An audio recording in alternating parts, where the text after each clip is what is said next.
Good evening, friends and companions. Welcome back to another beautiful day in the tavern. I think I need to turn the music down just a smidge. There we go. 6.5 hours, Matty. That is some time. I'm gonna turn this down. Well, that doesn't seem right. Hang on, friends. Hang on.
Give me just a moment, friends.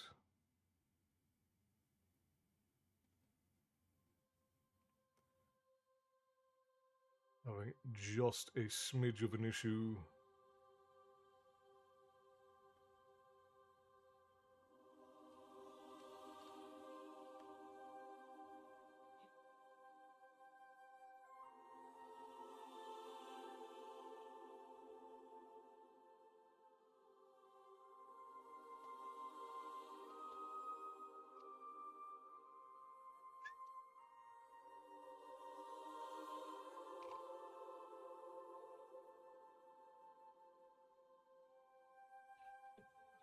There we go.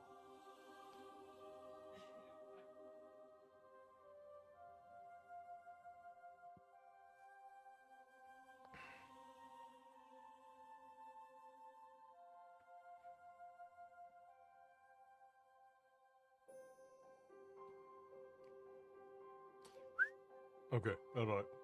Can everyone hear me now? We all good? Had a little bit of a non-function there for a minute.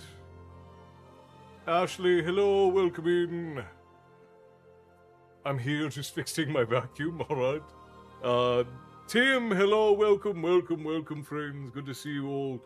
We owe Matty a toot on the raid horn, so let's go ahead and give him that here real quick. For raiding in with some other friends.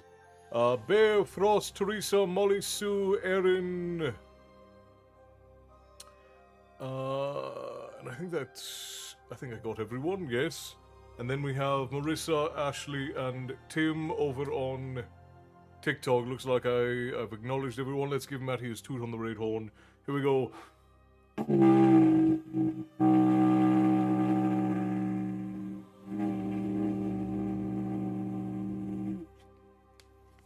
I just had a thought for what it would look like if Ross and myself met for real. Two big white bearded men shouting, "Frostbeard!" Folks would think we're off our heads and keep, well, yeah, probably. That's alright though.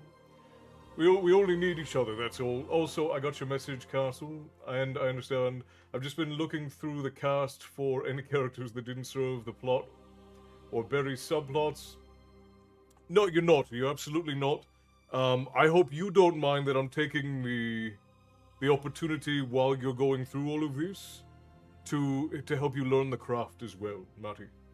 So that when you go in the future, if I'm not there, you'll have a much easier time writing and developing your stories if there's a point in the future where I'm no longer here and you're still writing books, which I hope you are, long after I've left. Alec, hello, welcome in. So very glad you could join us. Welcome to the tavern. Grab your seat. Tyson, my friend. Hello. We get to see him. And then it was Marissa, Ashley, and Tim all over on TikTok. Wonderful. Erin, how are you doing? How are you feeling? How's life treating you out in the far east of the United States?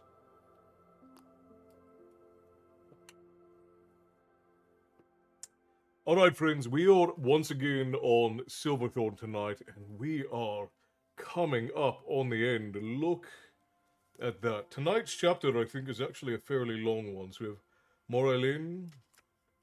They're going into the heart of the Dark Elves, the Brotherhood of the Brotherhood of the Dark Path. So 267 to 280. Oh, it's not terribly long. We might even be able to get in 2 chapters tonight, actually.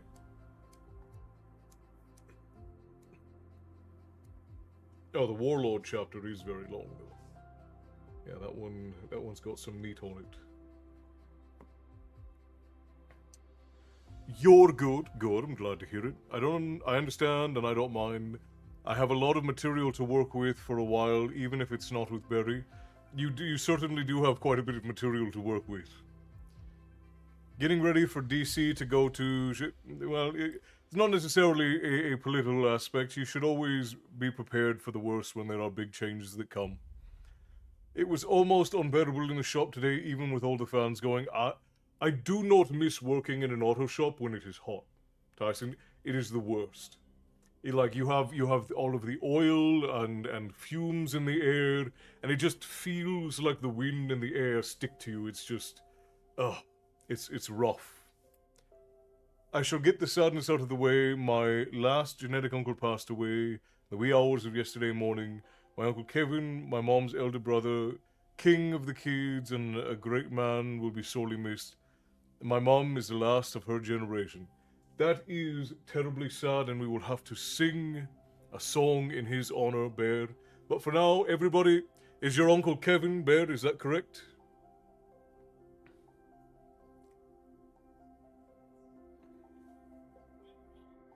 I haven't looked at your story Bible recently, Matty.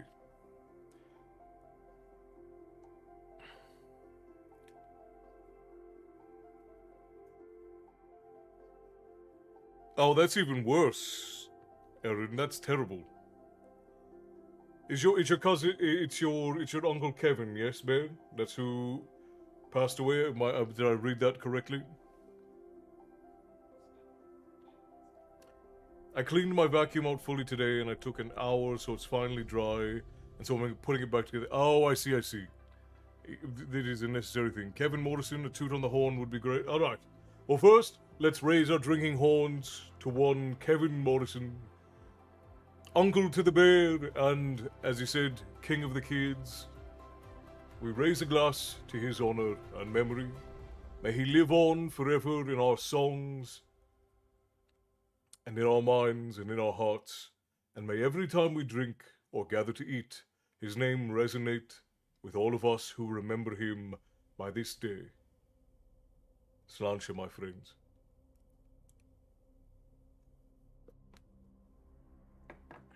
And we'll send him off with a toot on the raid horn, so he knows which way he's not supposed to go.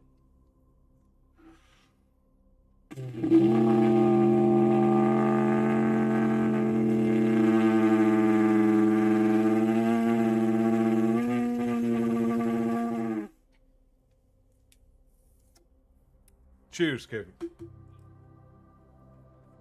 Your family loves you. You shall be beloved and well remembered for as long as those who here live and carry you on in their hearts.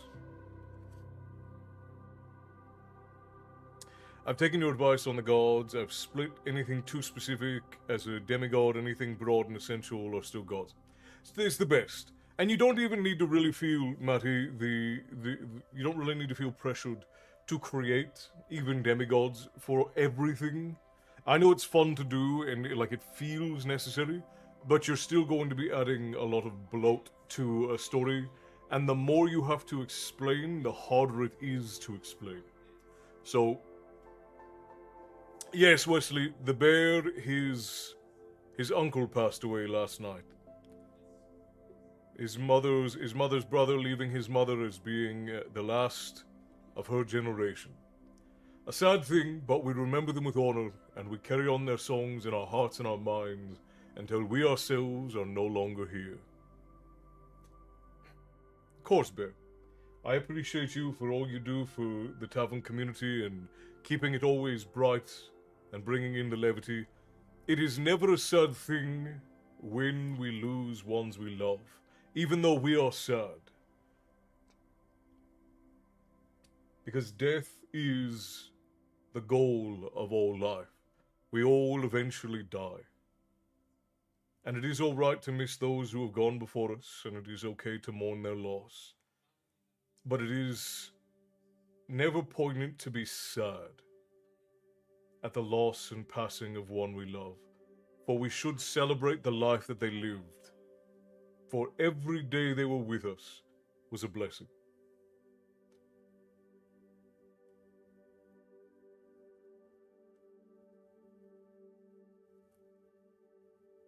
I didn't do it to have a bloated universe. Anything I didn't want to cut but was too specific, that's the way you should do it. Adding a demigod here or there is perfectly fine, but that's why I said in the message I sent you, don't take it as an invitation to create like a whole new pantheon of demigods and spirits. You still want to keep it finite, because you want your world to be approachable by people who are coming in. It can have a depth of lore, but you don't want it to be too deep or too wide. That's the big thing. If it's too broad, if there's too much too spread out, people aren't going to know where to look. And if it's too deep but not wide enough, you're just going to have a bunch of people drowning in a well.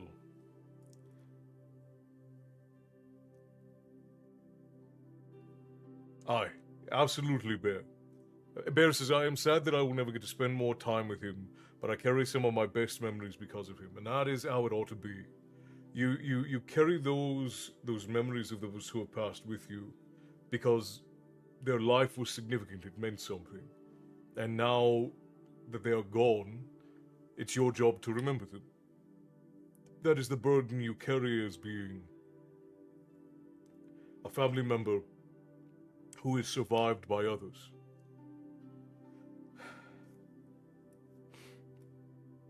And there will always be a sense of loss. I don't think it's possible to move forward through life without feeling a sense of loss, especially when those we love are die. What is wrong with my mouth? Are dying or passing, or even when we lose our relationships with them.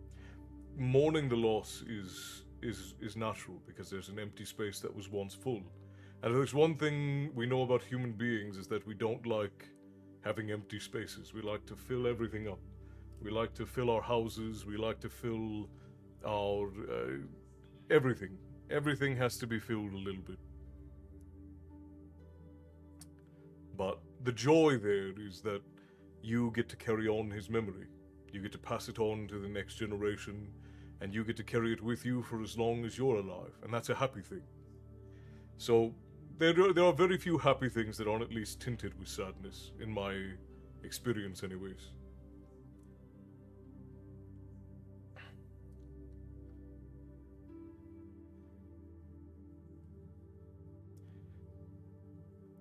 Esther, hello, welcome in. You have not missed much. We toasted Bear's uncle who passed away yesterday. I want to clarify, it's not the same concept as my inheritors concept.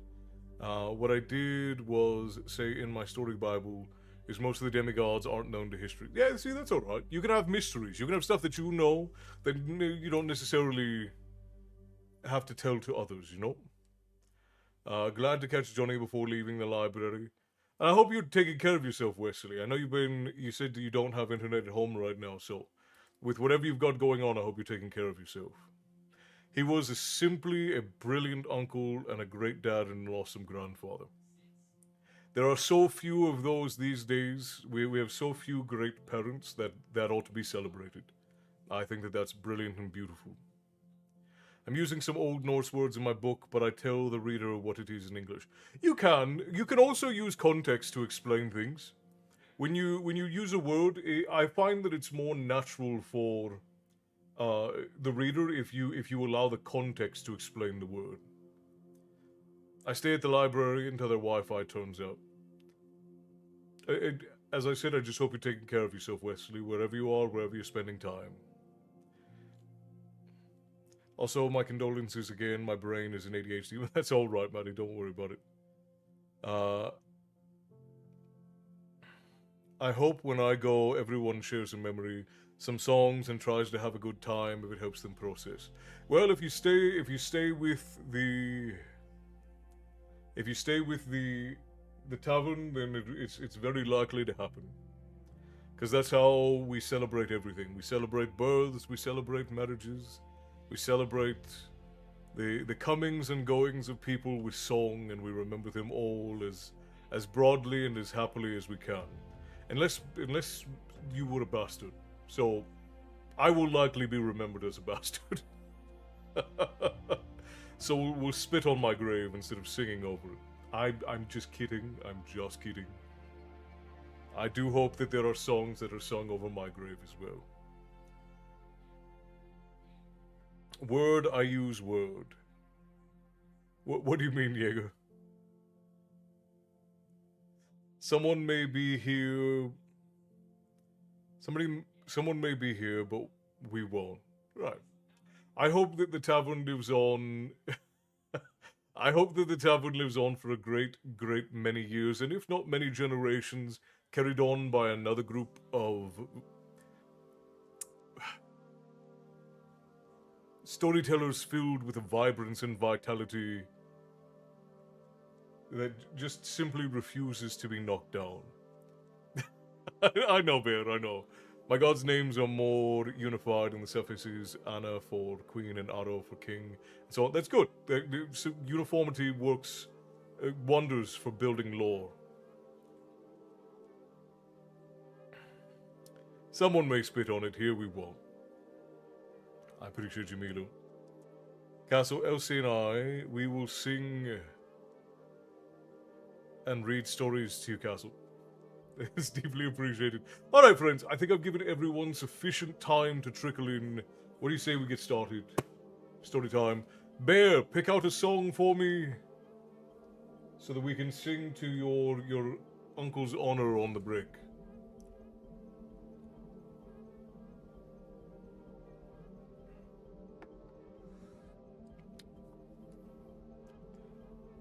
Eka Day holiday here. What is that specifically? I'll wait until you respond, but what is that specifically, Esther? Mike, hello! Thank you for the Go Popular. Tips to the Tavern Keeper are always appreciated. Thank you kindly, and thank you for the heart me. Welcome in. Grab your seat, fill it. We haven't even started yet, so you're good to go. It's an honor for it to be so, Matty. I do appreciate it. I still have a story from Frost that I need to put to video so that I can share it with the rest of tavern patrons. It is a point of brilliance for sure.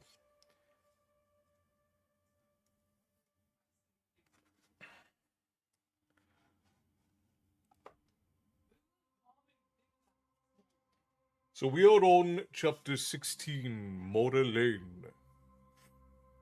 And said Jaeger, to whomever stole my copy of Microsoft 360, I will find you. You have my word. Nicely done, Herring. Nicely. It's good to see you, Herring. I don't know if I acknowledged you when you came in. Castle in Brisbane Eka Day refers to the public holiday celebrating on the Wednesday during the Royal Queensland Show, Eka. The day is also known as Eka People's Day or the Brisbane Show Day. It's a day off for those who live and work within the Brisbane City Council area, allowing them to enjoy the festivities of Eka. Interesting. Is it Eka or Eka? I would say Eka, but I suppose it could be either. I'm also working on the tabletop thing I want to do. One thing at a time, Matty. Don't overdo it, because you will overwork. Take it from the lady and I, who often overwork ourselves. Take it a day at a time. Olivia said she wants a house in the village after we get the tavern village. I will do all in my power, Teresa. You're right, Eka, okay. I was lurking, popped in to lurk, and offer condolences to Bear. It is appreciated. Raise your glass. When we lose a good man or a good woman, we ought always be ready and willing to raise a glass. Kayla, hello, welcome in. So very glad you could join us. I hope you're doing well. I have a silly dream to one day go to a Jeep dealership and put a duck on as many cars as possible. Live your dreams. That's all. As long as you're not talking about vandalizing, live your dreams. That's all I was saying. All right, everyone. 10 minutes left. All right, I'll get you some reading done. Wesley, before you head on home. Ads in 5. Oh, wonderful. Let me run the ads real quick so that everybody is not stuck in ad hell while we're reading, and then we'll be right back and we'll start. I'm here, just gonna go vacuum my living room quick. All right, I appreciate it. It's harmless. It would be funny. It would be funny. Just no power tools. Magnetic ducks, maybe. Any kind of duck. Just go put a duck on as many cars as you can. That would be hilarious.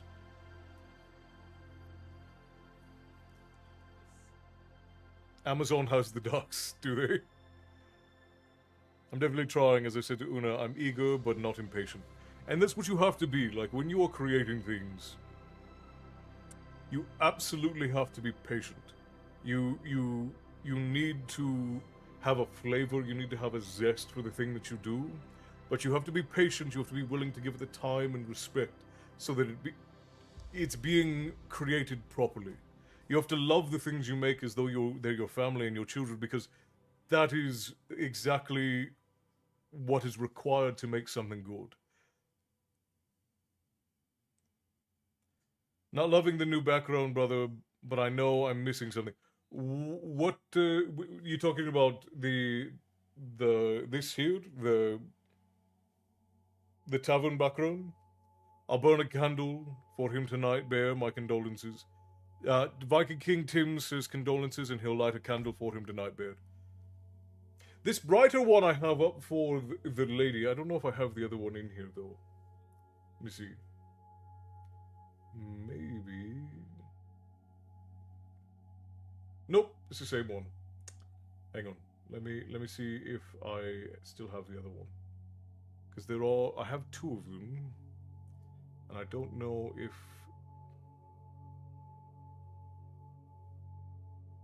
There we go. Apply. How about that? Is that better? I have the bright, shiny one for the lady. And then I have that one. This one's for me.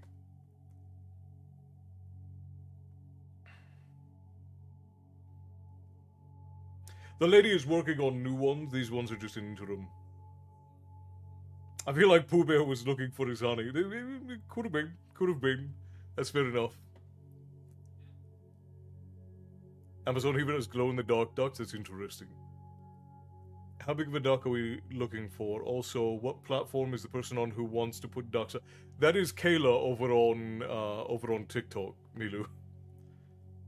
Yeah, the only chat that doesn't combine with the rest of them is the one over on TikTok. Much better. Yeah, the other one is a bit bright. I agree. It works much better with the lady's visage than mine. Well, Kayla, Milu over on Twitch wants to let you know that there are all kinds of ducks that you can get over on Amazon. They have glow-in-the-dark ducks. They have like large packages of ducks that you can get, and there you go. Wish it was the old one. Which old one? Wesley, you talking about the more the one that looked more real? Is that the one you're talking about?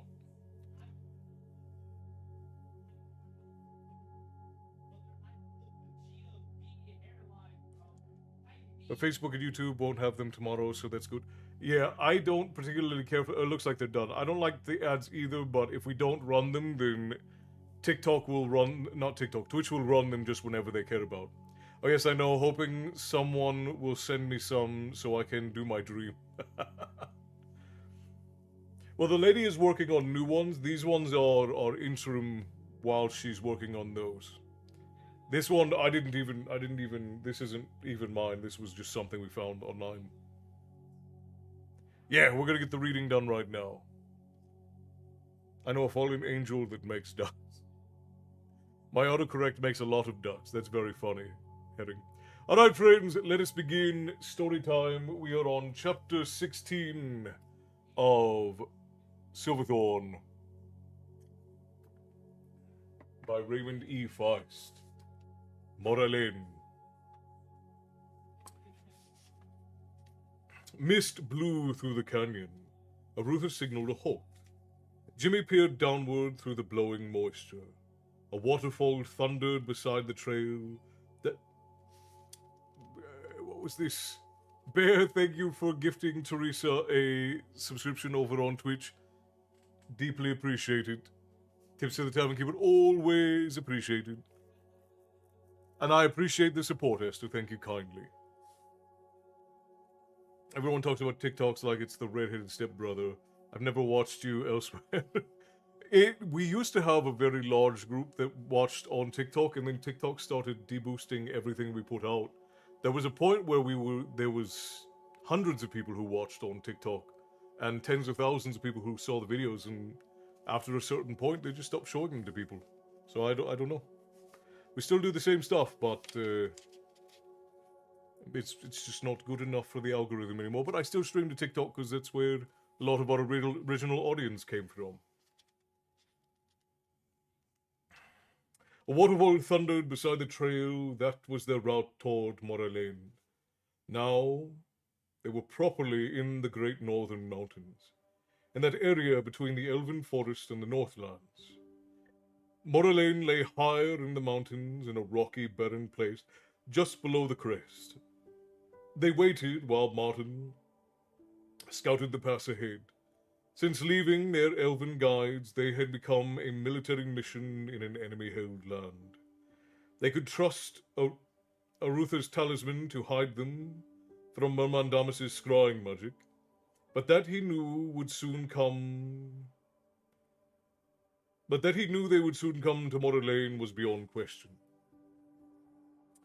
It was never to be a question of if they would encounter his minions, but simply when. Martin returned, signaling the way ahead was clear. Then he put up his hand for a halt again. He dashed past the others, and heading back down the trail, he passed Baru and Rold. He motioned for them to follow. They jumped down from their mounts, and Glory and Jimmy took the reins. Arutha looked back, wondering what Martin had seen. While Jimmy kept his eyes ahead, Martin and the others returned, another figure walking easily with them. Arutha relaxed when he saw it was the elf, Galen. The oppressive nature of their journey was such that when they spoke, it was in hushed tones, lest echoes in the hills betray them. Arutha greeted the elf. We thought you not coming, Ghislaine replied. The war leader sent me after you with this intelligence, but a few hours after you departed, after he was found, the Gwali Apala and the two things of importance.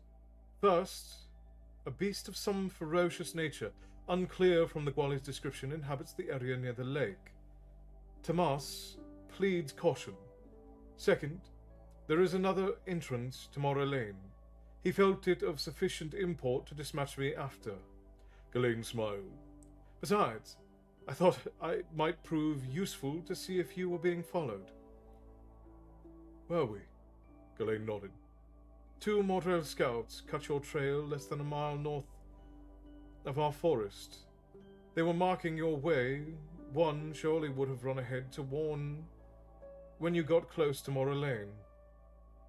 I would have joined you earlier, but I needed to be certain neither would escape to give warning. Now there is no such risk. Martin nodded, knowing the elf would have killed them both suddenly and without chance for alarm. There are no signs of others. Martin asked, Do you return? Tomas gave me discretion. It is not of much use to go back at this point. I may as well travel with you. I may not pass over the tracks of the hopeless, but until that portal is reached, another bow may prove useful. Welcome, said Arutha. Martin mounted, and without any words, Ghislaine ran on ahead to scout the way. They moved swiftly upward, the falls chilling them despite the early summer warmth. At these heights, hail and occasionally snow were not uncommon, except in the hottest months of summer. Still weeks away, the nights had been damp, though not as bitter as had been feared, for they made cold camp. The elves had given them trail rations, dried meat, and hard cakes of nut flour and dried fruit, nourishing but cheerless fare. The trail led along the face of the cliffs until it came out in a high meadow.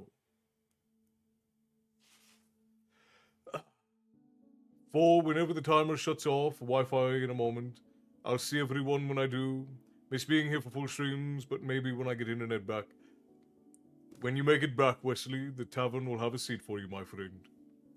Gunnar, hello, welcome in. Good to see you, brother.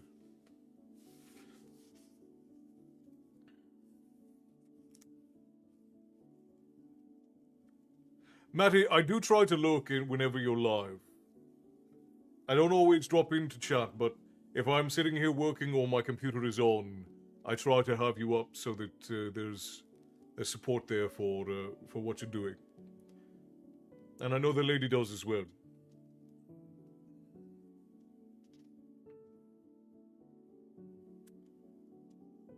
We've been well, Gunnar. Thank you for asking.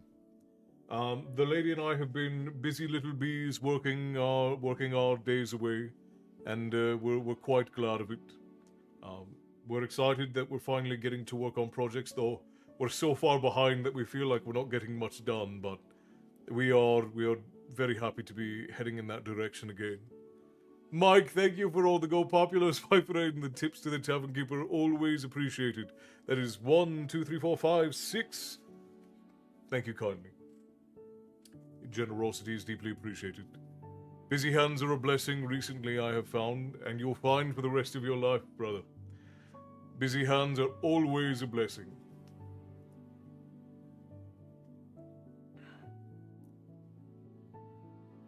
We're streaming and Una drops a quick hi. I've been enjoying all the new videos that have been popping up, and hopefully there will be no more interruptions. I have 30 odd that are ready to go, as well as several new long ones. Just keeping the talk alive. It is appreciated, Mike. Thank you kindly, my friend. No matter what, if there were only 2 people that showed up on TikTok, I would still bring it live on TikTok because I appreciate everyone who supported over there for all of these years. So for any of you that still show up on TikTok and enjoy coming into the tavern, I will keep it alive just for you.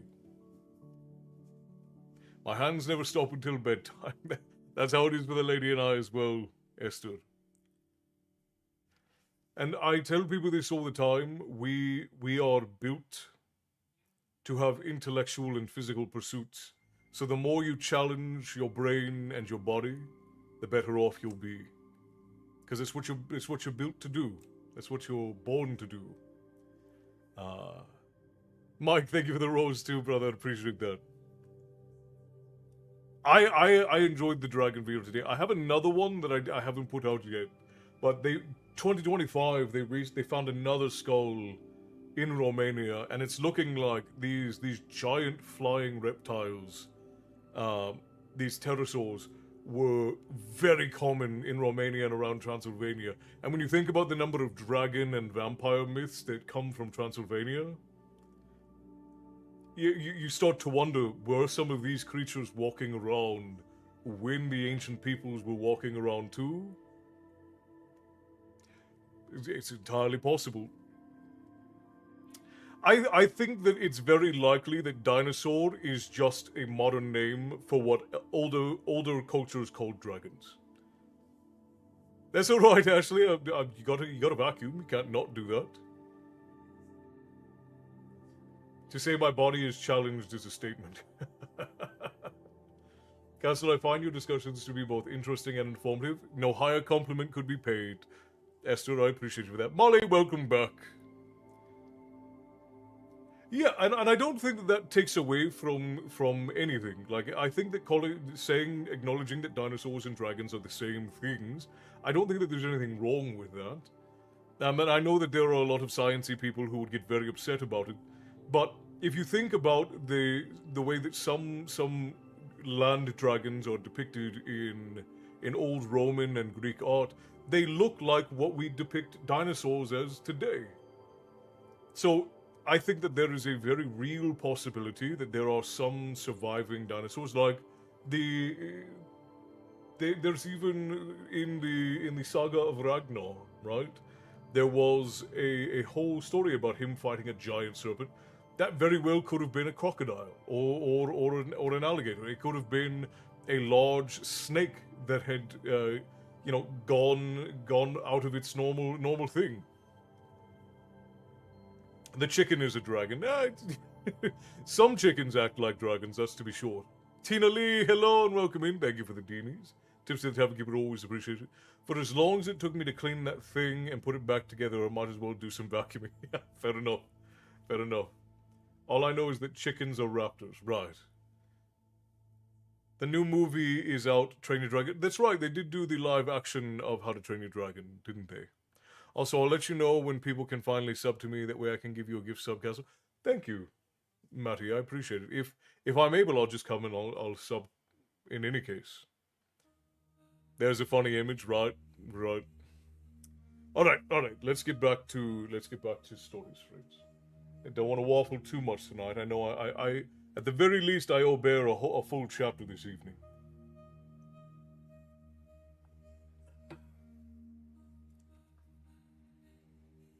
Where was I?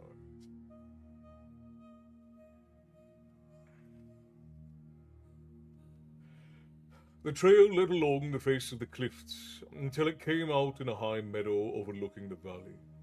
A silver, sparkling lake lapped its shores gently in the late afternoon light, the only sound being the singing of birds and the rustling of the wind in the trees. Jimmy looked about. How can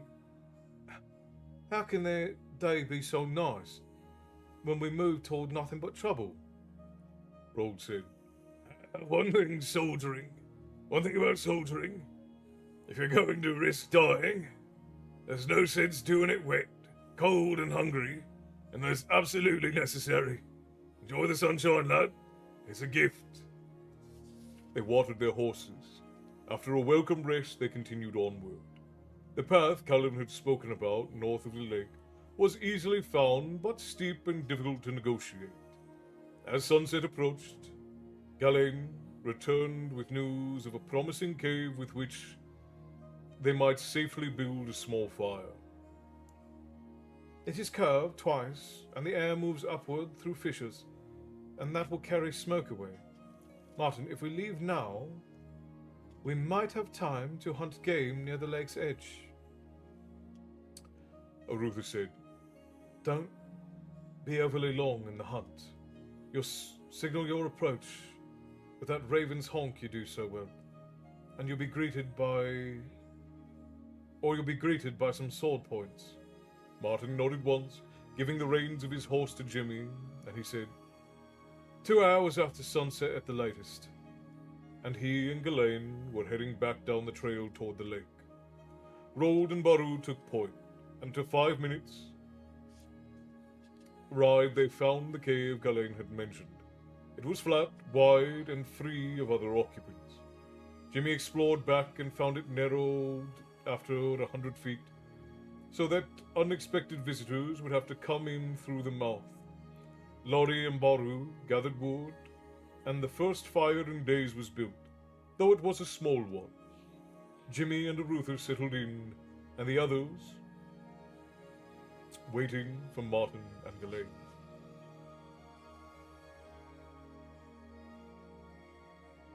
I need to find a dress with rubber ducks on it and wear it to work. That's very funny. I've missed listening to you read. Well, I've missed having you, and I'm glad that you made your way back and found that your seat was still waiting for you when you did. Petra, hello, hello. Good to see you. I am quite well, thank you. And things in the...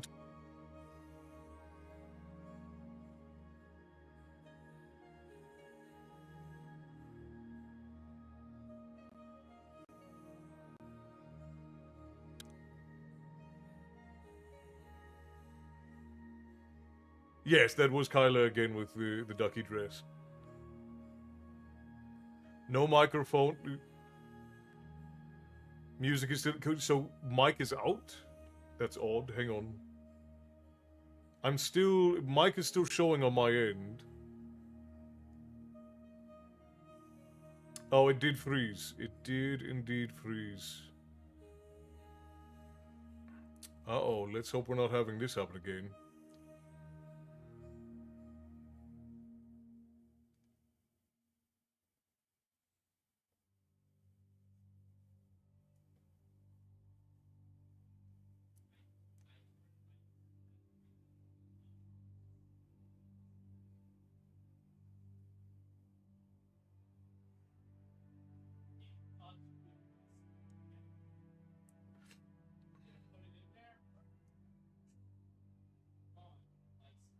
Always the goblins. Always the goblins.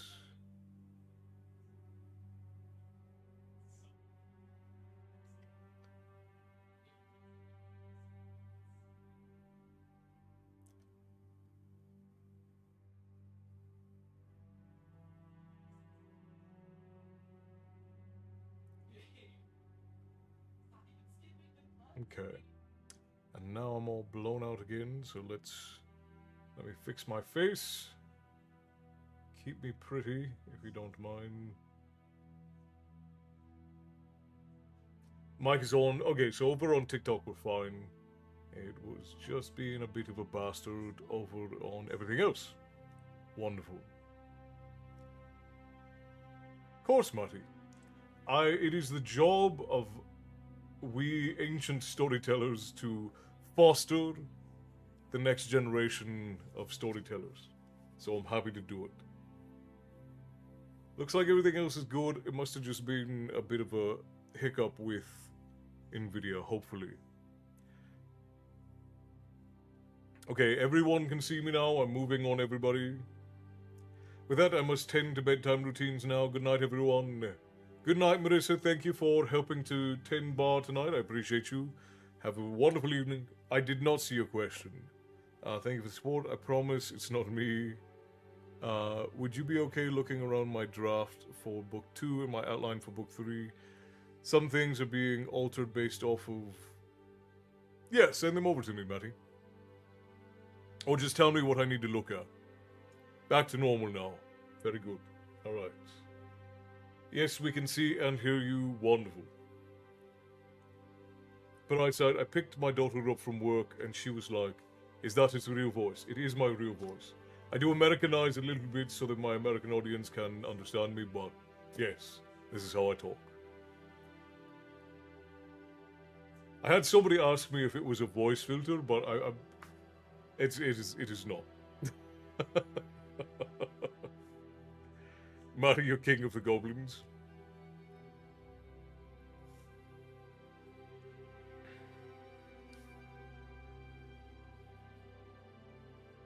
You sounded not applied. What was yesterday? It's very unique. I used to be able to, Gunnar asked if I can speak Gaelic. Not Gaelic specifically, Gaelic is Scottish. I used to be able to speak a version of Irish Gaeilge. Oh, yes, yes, yes. Everett can't understand me when I speak with my brogue. So whenever Everett is in the room, I have to completely Americanize or he can't understand me. Just tell him it's the voice you came with, right? Yeah, if Everett can't understand, like, I have to constantly repeat myself if I let myself speak too normally around Everett. So I have to completely Americanize when I speak to him. Otherwise, he doesn't understand a damn thing that I say. Because he's very American. I mean, he's such a like a self-contained kid that he doesn't like he's not been exposed to a lot of accents. So mine's probably the thickest accent he's ever had to deal with. So he just doesn't understand me when I talk. Curious how non-American voice sounds. It takes me a bit to get out of the mode because it takes a lot of concentration. Tell you what, for next stream, I will not get myself in the mode for speaking more American, and I'll do my best to give it to you. You'll need to pay attention and learn. I have started just relaxing more around the boy, but we'll see if I can get myself in the mode to just speak normally for you guys. Melody wanted me to tell you hi for her before I left. Tell her I said hello as well. I enjoy the voice. Well, thank you, Brightside. I appreciate you for that. Same with Matthew and his South African friends are like, man, you sound so American, but as soon as he speaks Afrikaans, he sounds South African. Right. Well, and that's just how it is. I've lived out in the US for nearly 20 years, and it's just easier to sound American than to have people not understand me and have to constantly repeat myself. Yeah, when I start to relax, especially when we're having discussion streams, it'll start to fade back when I'm more comfortable and I'm not in the mode of like overly, especially when I read, I overly enunciate so that everyone can understand the words that I'm saying. So it's a thing that I've conditioned myself to do over many years living and working in the United States. I'm used to the Newfie, Aussie, British, South African, Irish accents, so I think you should be fairly easy to understand. Oh, little one is up again. Spooked BRB. That's all right. I think it would be interesting right now if your Americanized version reminds me a little of my great grandma. Yeah, and again, like I've lived in the US for so long that it's just become easier for me to Americanize all the time, so that I don't have to worry about whether or not people understand me. Because if I relax and I let myself speak the way that I think, because sometimes I'll like stop and I'll pause because I'm thinking about how to say something. And like I'm trying to process through my brain because I think about it in my head before I say it out loud, which is why I have those long pauses sometimes, and it's odd. It's odd. Milu clipped me good doing Newfie. Actually, it's funny because my natural accent. So Newfies speak a lot like those folk down in Limerick, in Ireland. My family are from like the Limerick, Cork area, like down in that lower part of Ireland. And my grandfather and his family are sort of like a combination of that Limerick accent as well as a combination of Scandinavian, because we have a bunch of family that are from Iceland as well as from Norway and the Faroe Islands. So we don't sound necessarily Irish. We sound, because of the way that our dialect of Gaeilge is spoken, we actually sound more like Northern Ireland or Scottish, more so than what you would expect from like the very high-pitched voices and brogues that you get down in like Limerick and in Cork. Do you understand the words that are coming out of my mouth? No, no. Rush Hour is such a classic. Gunner is such a good one. Castle, I'm currently back and forth, and I'm considering a GoPro Hero 13 for my photography. GoPros are great for video, Esther. I don't know if I would do them for photography. They're good for video if you need ambient footage, but if you need primary footage or anything of the like, I would not recommend GoPros for that necessarily. It just depends on what you're doing and what your goal is. If you want a newfie, I can do it pretty well. I recall telling an American passenger that she would need to speak to the duty manager. She said, the what manager? And I said, sorry, the duty manager. Then she understood. Right?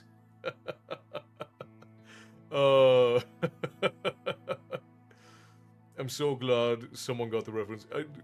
Rush Hour is such a classic.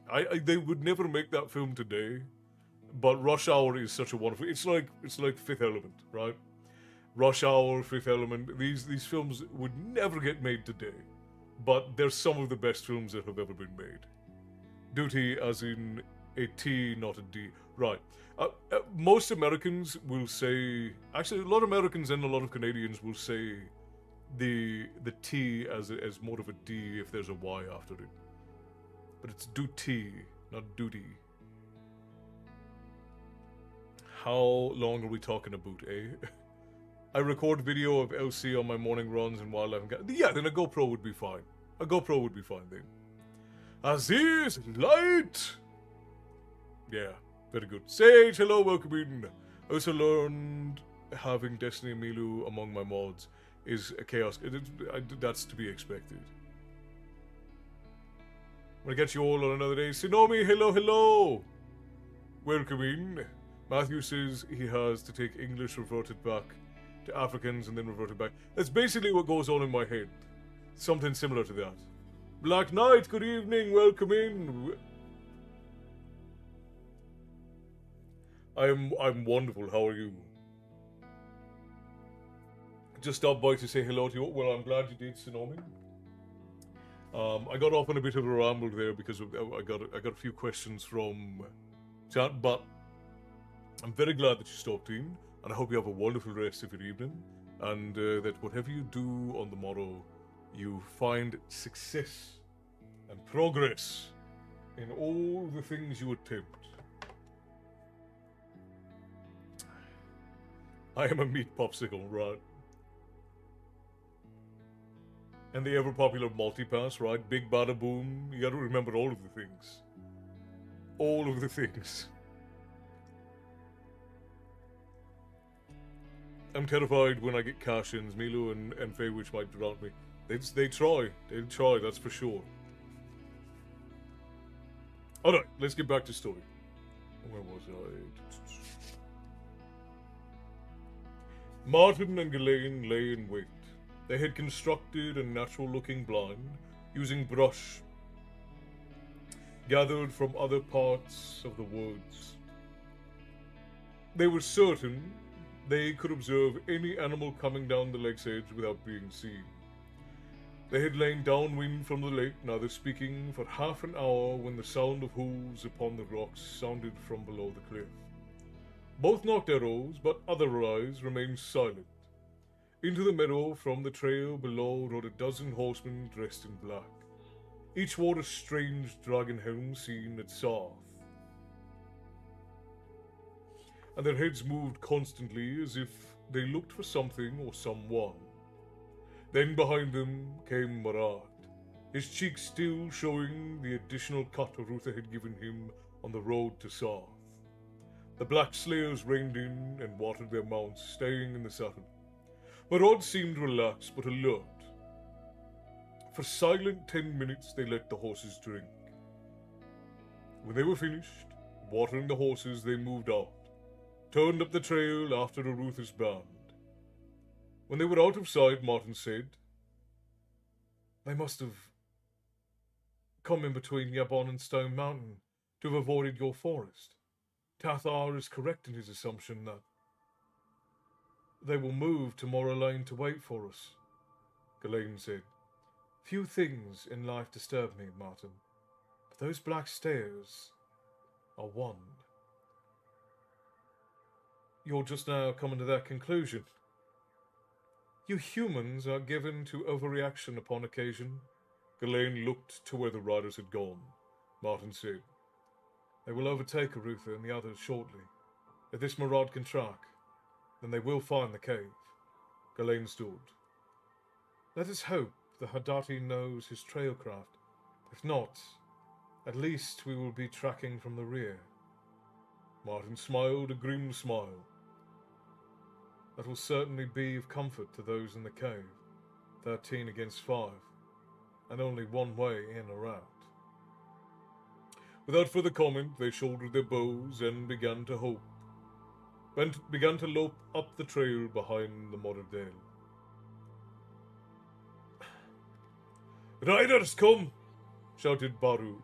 Jimmy was instantly covering the fire with dirt, carried in against the need.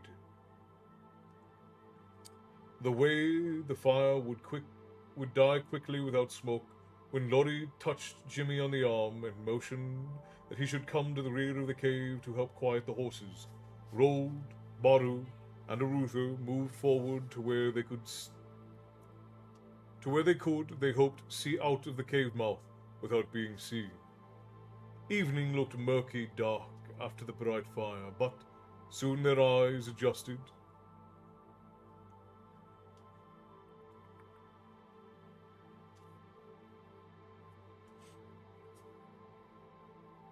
Don't know how I did that. Completely lost. And they could see the riders passing by the cave. The rearmost pulled up a moment before the others answered some silent command and halted. He looked about as if sensing something nearby. Arutha fingered his talisman, hoping the Moradale was simply cautious and not feeling his presence. A cloud passed from before the little moon, and the only one up this early, and the vista before the cave became slightly more illuminated. Baru stiffened at the sight of Morad, for the hillman could now clearly see the Moradale. He had begun to draw his sword when Arutha gripped his wrist. The prince hissed in the hillman's ear. Not yet! Baru's body trembled as he struggled against his desire to avenge his family's death and complete his blood quest. He avenged his family's death. Oh. He burned to attack the Moradale, without regard for his own safety. But there were his companions to consider. When Rold gripped the back of the Hadati's neck and put his cheek against Baru's, so he could speak into his ear almost without sound. If the 12 in the black cut you down before you reach Marad, what honor do you bring your village's memory? Baru's sword slipped noiselessly back into its sheath. Silently they watched as Marad surveyed the surroundings. His eyes fell on the mouth of the cave. He peered at the entrance, and for a moment, Arutha could feel the scar-faced Morel's eyes upon him, and then they were moving again. Then they were gone. Arutha crept forward until he hung out of the cave, watching for signs the riders were returning. Suddenly a voice behind said,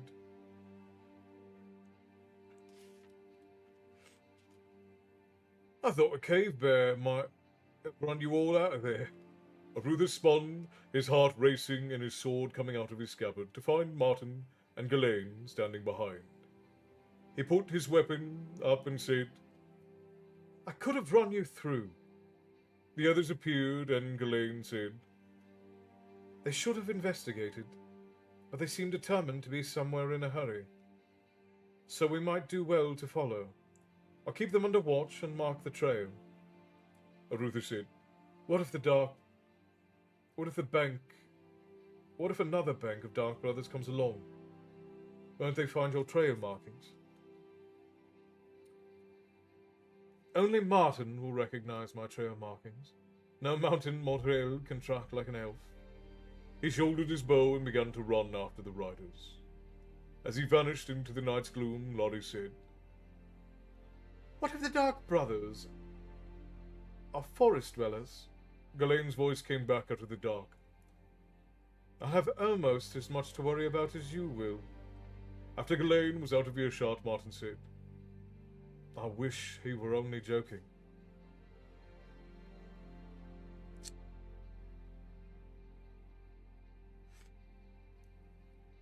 You missed the Moradale. The Dark Brothers rode up to the entrance of the cave where Arutha and such are hiding, and that was just about it.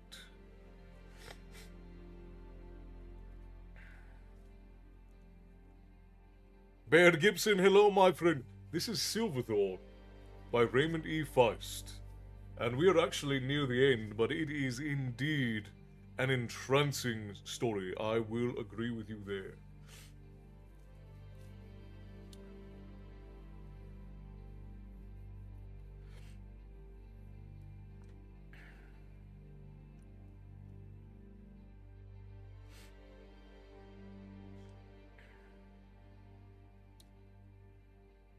I mean to write a short slice of life story set in a bookshop where the books come to life and, well, Gothic Lolita Cthulhu and a villain named Copyright and a cuckold king in yellow happened. Hell, those are some words you just put together there, Sage.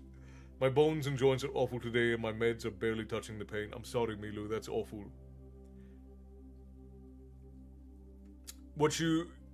If you are laying down, try wiggling your feet back and forth a little bit, and I don't know if you know how to do jellyfish, but you just turn your arms like this.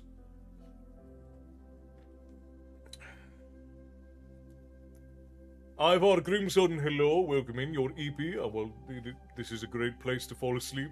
Tim, thank you for your awesomes, appreciated. And Go Popular and the Hard News. Tips to the Tavern Keeper are always appreciated. I'm glad you're enjoying yourself, Ivar. Grab your seat, fill your mug. We still have a good amount of story time left before the night is done.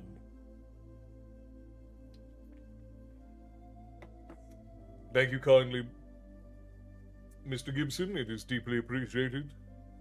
Right after I got paid, I tried to order a tanker on the site. So we do ship to Canada, but you have to message the lady or I to get them sorted so that they can be sent to you. Because if the way that it works is very strange and the shipping is monumental if we don't do it a certain way anywhere outside of the US. So shoot me a message, Petra, and the lady will get it sorted for you. So I missed this whole EP thing. Somebody on TikTok said that they were EP. That helped me, thanks. Prince15, thank you for the follow over on Twitch. Welcome to the tavern, my friend. So very glad you could join us.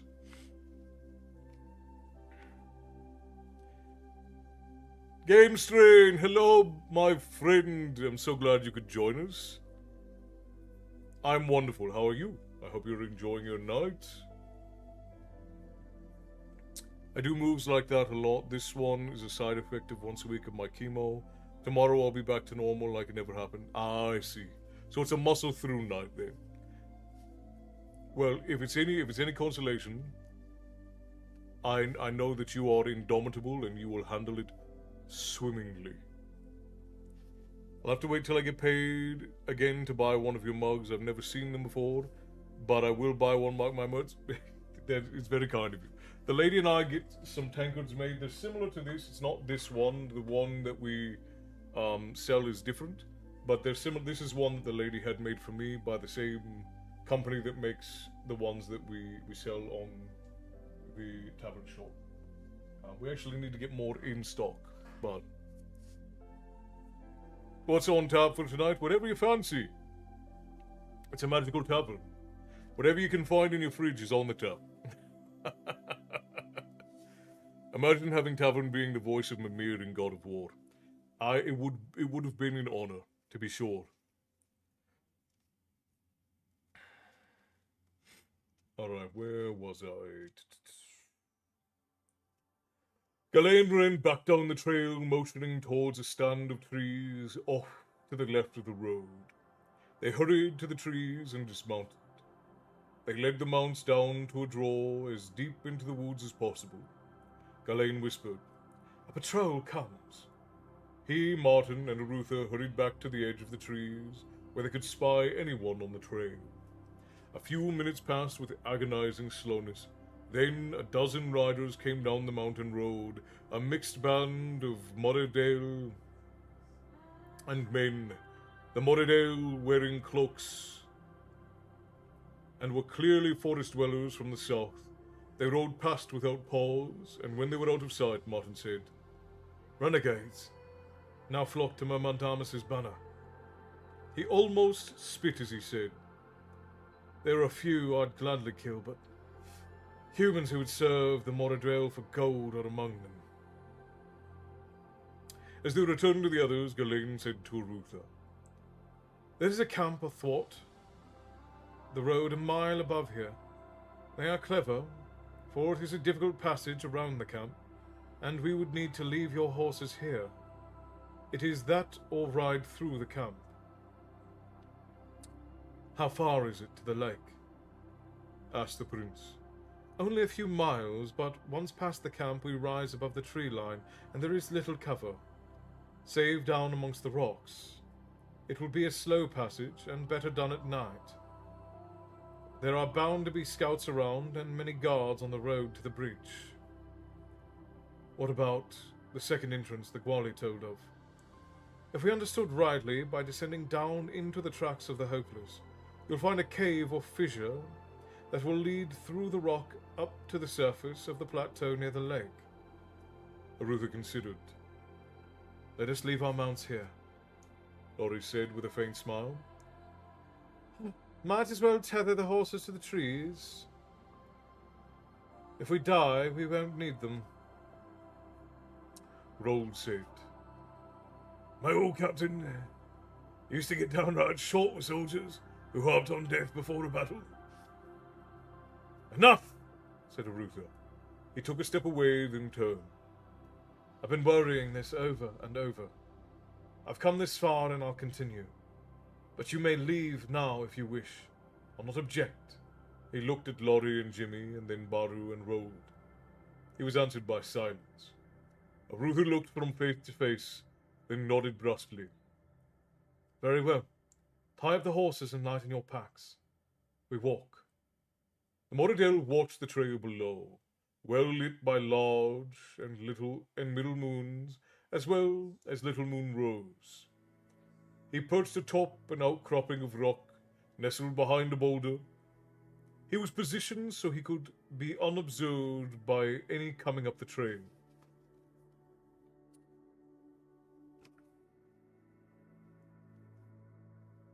Martin and Ghislaine took aim at the Moradale's back, as Jimmy slipped behind the rocks. They would try to win past without being seen, but if the Moradale twitched in the wrong direction, Martin and Ghislaine meant to see him dead before he could speak. Jimmy had gone first, as he was judged to be the least likely to make noise. Next came Baru, and the hillman moved through the rocks with a practiced ease of one mountain-born. Laurie and Rold moved very slowly, and Martin wondered if he could hold his target for the week it would take them to pass. Then, at last, Arutha slipped past, the light breeze making enough noise to disguise the faint scuffing of boots upon the rock as he stepped down into the shallow depression. He scampered along until he joined the others, out of sight of the sentry. Within seconds, Martin, then Ghislaine, followed, and the elf went past again to take point. Baru signaled he would go after, and Arutha motioned agreement. In a moment, Laurie and Rold followed. Just before he turned to follow, Jimmy put his face before Martin and Arutha's and whispered, When we get back, the first thing I'm going to do is scream my bloody head off. With a playful swat, Martin sent him along. Arutha looked at Martin and silently mouthed the words, Me too. Then the prince was going down the wash. Martin took a last backwards glance and then followed.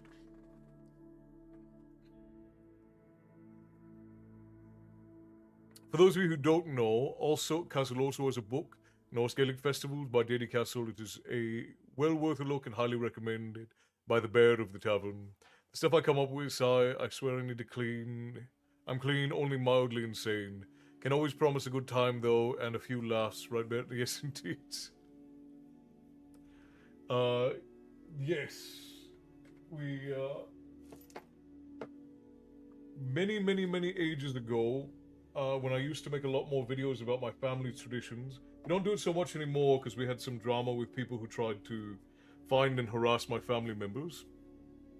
But the lady and I wrote this, which is it's a small little handbook about the festivals of the year as my family celebrates them, and it has different festivals and some of their history, some of the terminology, and some of the spiritualism around them, as well as some recipes in the back. And you can either get it through the tavern shop, or you can find it on Amazon if you're so inclined. What did I miss? Side note: does anyone know what the crown icon means next to our names? I'm not entirely sure. Let's see.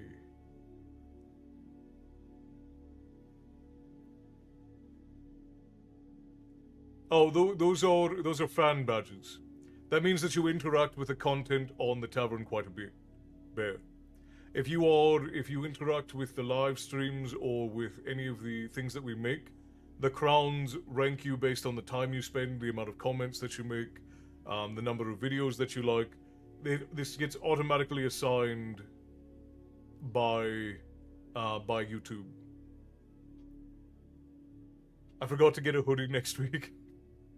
Even as we speak, I'm cutting up beef for beef stew. Prime, well, that's over on Twitch, Bear. Over on YouTube, if you have a crown next to your name, it means you're a top fan of the tavern. That's what it means. You get similar notes if you're on Facebook or on Instagram.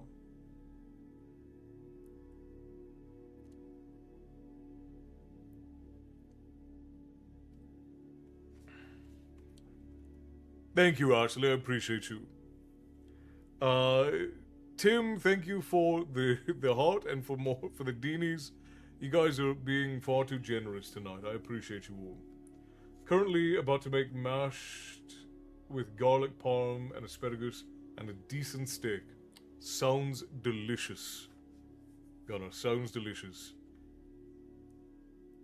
I get a top fan on Facebook too, Sorry Castle. I'm apparently an online stalker. Look, the nature of my job is that if I have a great many stalkers, it means I'm doing well. So, your evidence that the tavern is performing well thing.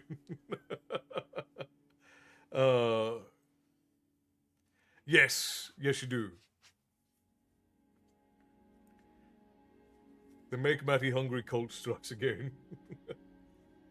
Silently they lay in a depression near the road, a small ridge of rock hiding them from the passing Moradale horsemen. Reluctant even to breathe, they remained motionless as the riders seemed to pause their slow passage for a long, torturous moment. Arutha and his companions feared discovery. Just as every nerve seemed to scream for action, as every muscle demanded motion, the riders continued along their patrol. With a sigh of relief, close to a sob, Arutha rolled over and discovered the trail empty. With a nod to Ghislaine, Arutha ordered the resumption of the trek. The elf was off along the defile and the others slowly rose and followed. The night wind blew bitter along the face of the mountains. Arutha sat back against the rocks, looking where Martin pointed. Ghislaine hugged the opposite wall of the crevice they crouched in. They had taken a rise over a crest to the east of the trail, seeming to take them away from their destination. But a necessary detour to avoid increasing Moradale activity. Now they looked down upon the broad canyon, in the middle of which was a high plateau, rose upward. In the center of the plateau, a small lake could be seen. To their left, they could see the trail returning as it ran past the edge of the canyon, then disappeared over the crest of the mountains farther up, clearly shown in the light of all three moons. When the trail came closest to the edge of the canyon, twin towers of stone had been erected. Another pair stood opposite on the plateau. Between them, a narrow suspension bridge swayed in the wind. On top of all 4 towers, torches burned, their flames dancing madly in the wind. Movement along the bridge and atop the towers told them the entire area along the plateau was heavily guarded. Arutha leaned back against the rocks. "More Elaine," Ghislaine said. "Indeed. It appears they feared you might bring an army with you," Martin said. "It was a thought," Arutha said. "You were right about its comparing to the road to South. This would have been almost as bad. We'd have lost 1,000 men reaching this point alone, if we could have gotten this far. Across the bridge, single file, it would have been mass murder." Martin asked. "Can you see the black shape across the lake?" A building of some sort," said Ghislaine. He looked perplexed. "It is unusual to see a building. That building, any building. Though the Valheru were capable of anything, this is a place of power. That must be a Valheru building, though I have never heard of its like before." Shh.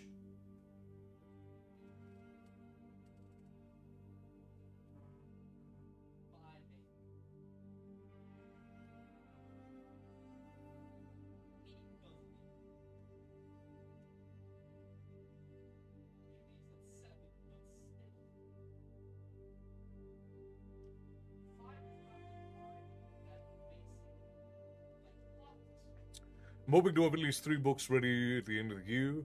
One is done and ready for editing, another is halfway and being developed, and the last one has an outline mock-up and a chapter. Putting in a lot of work, Sage. Putting in a lot of work. Imagine having Castle reading you a bedtime story as a child. Being a dad myself, I might have to take classes from him. Storytelling is the most underrated, useful skill. I agree with you. It's one of the reasons why the lady and I have decided to make that the focus of the tavern, so that we can pass on the art of storytelling, which is dying so quickly in the 21st century. I'm getting some tankers in a book next time I order it online. Hopefully my order will be right. I thought I got me and Olivia a t-shirt, only I got Olivia 2, one just a little bit bigger than the other one. I don't really shop online. That's alright. Teresa, if you need help, you can message the lady on the guild, and she will help you get the order submitted, so that you can make sure that you get what you want. Don't forget a sip of mead. I could never. Cheers. It's not mead though. It's H2O.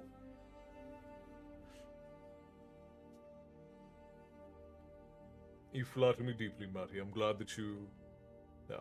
I'm glad that what I have is valuable. I will say that. All right, where was I?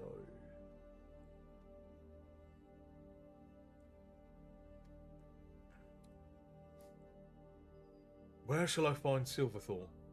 asked Arutha.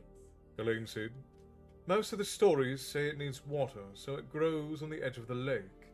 Nothing more specific," Martin said. "Now, as to gain an entrance." Elaine signaled them away from the front end of the crevice, and they returned to where the others waited. The elf knelt and drew in the ground. "We are here.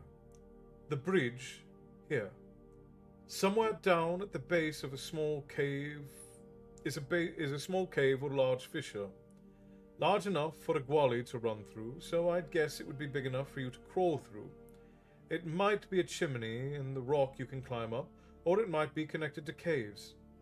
But Apollo was emphatic that he and his people had spent more time on that plateau, so they didn't stay long because of the bad thing.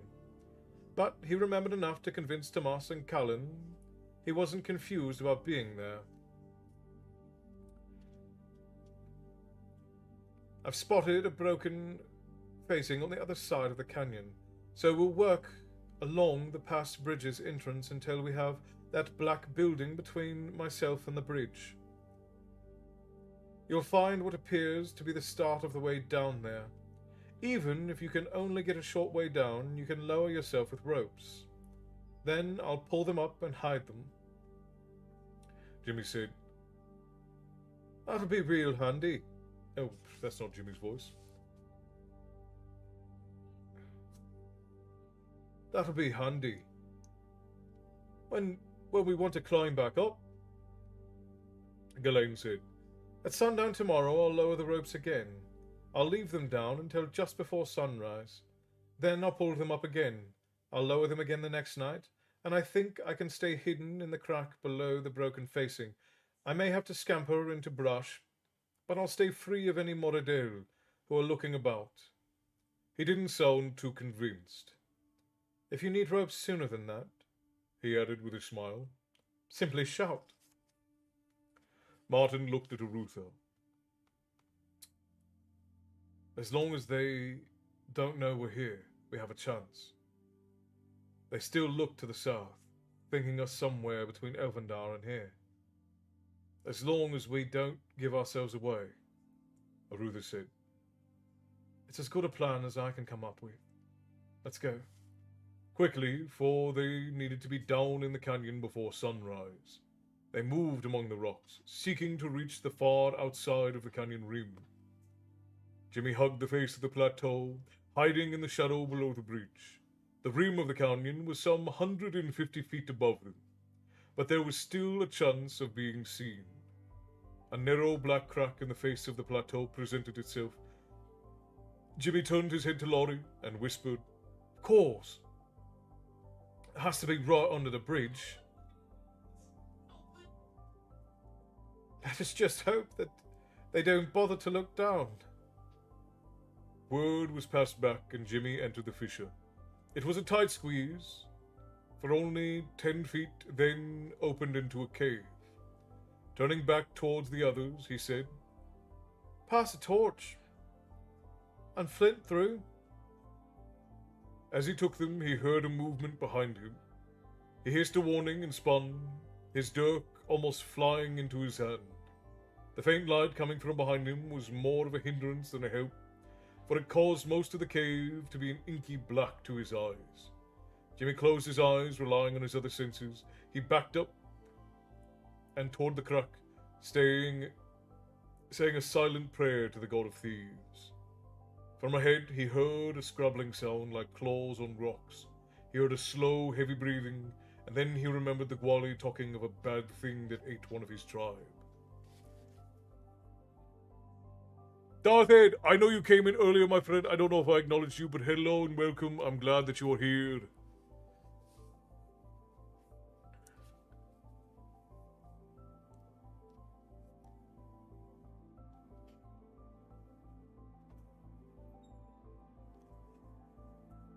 I feel the tavern would be very different if Castle was to enjoy a drink. Oh, I enjoy a drink every now and again. But I've always been of the mind that if I need to be inebriated to have fun, I'm probably not having much fun.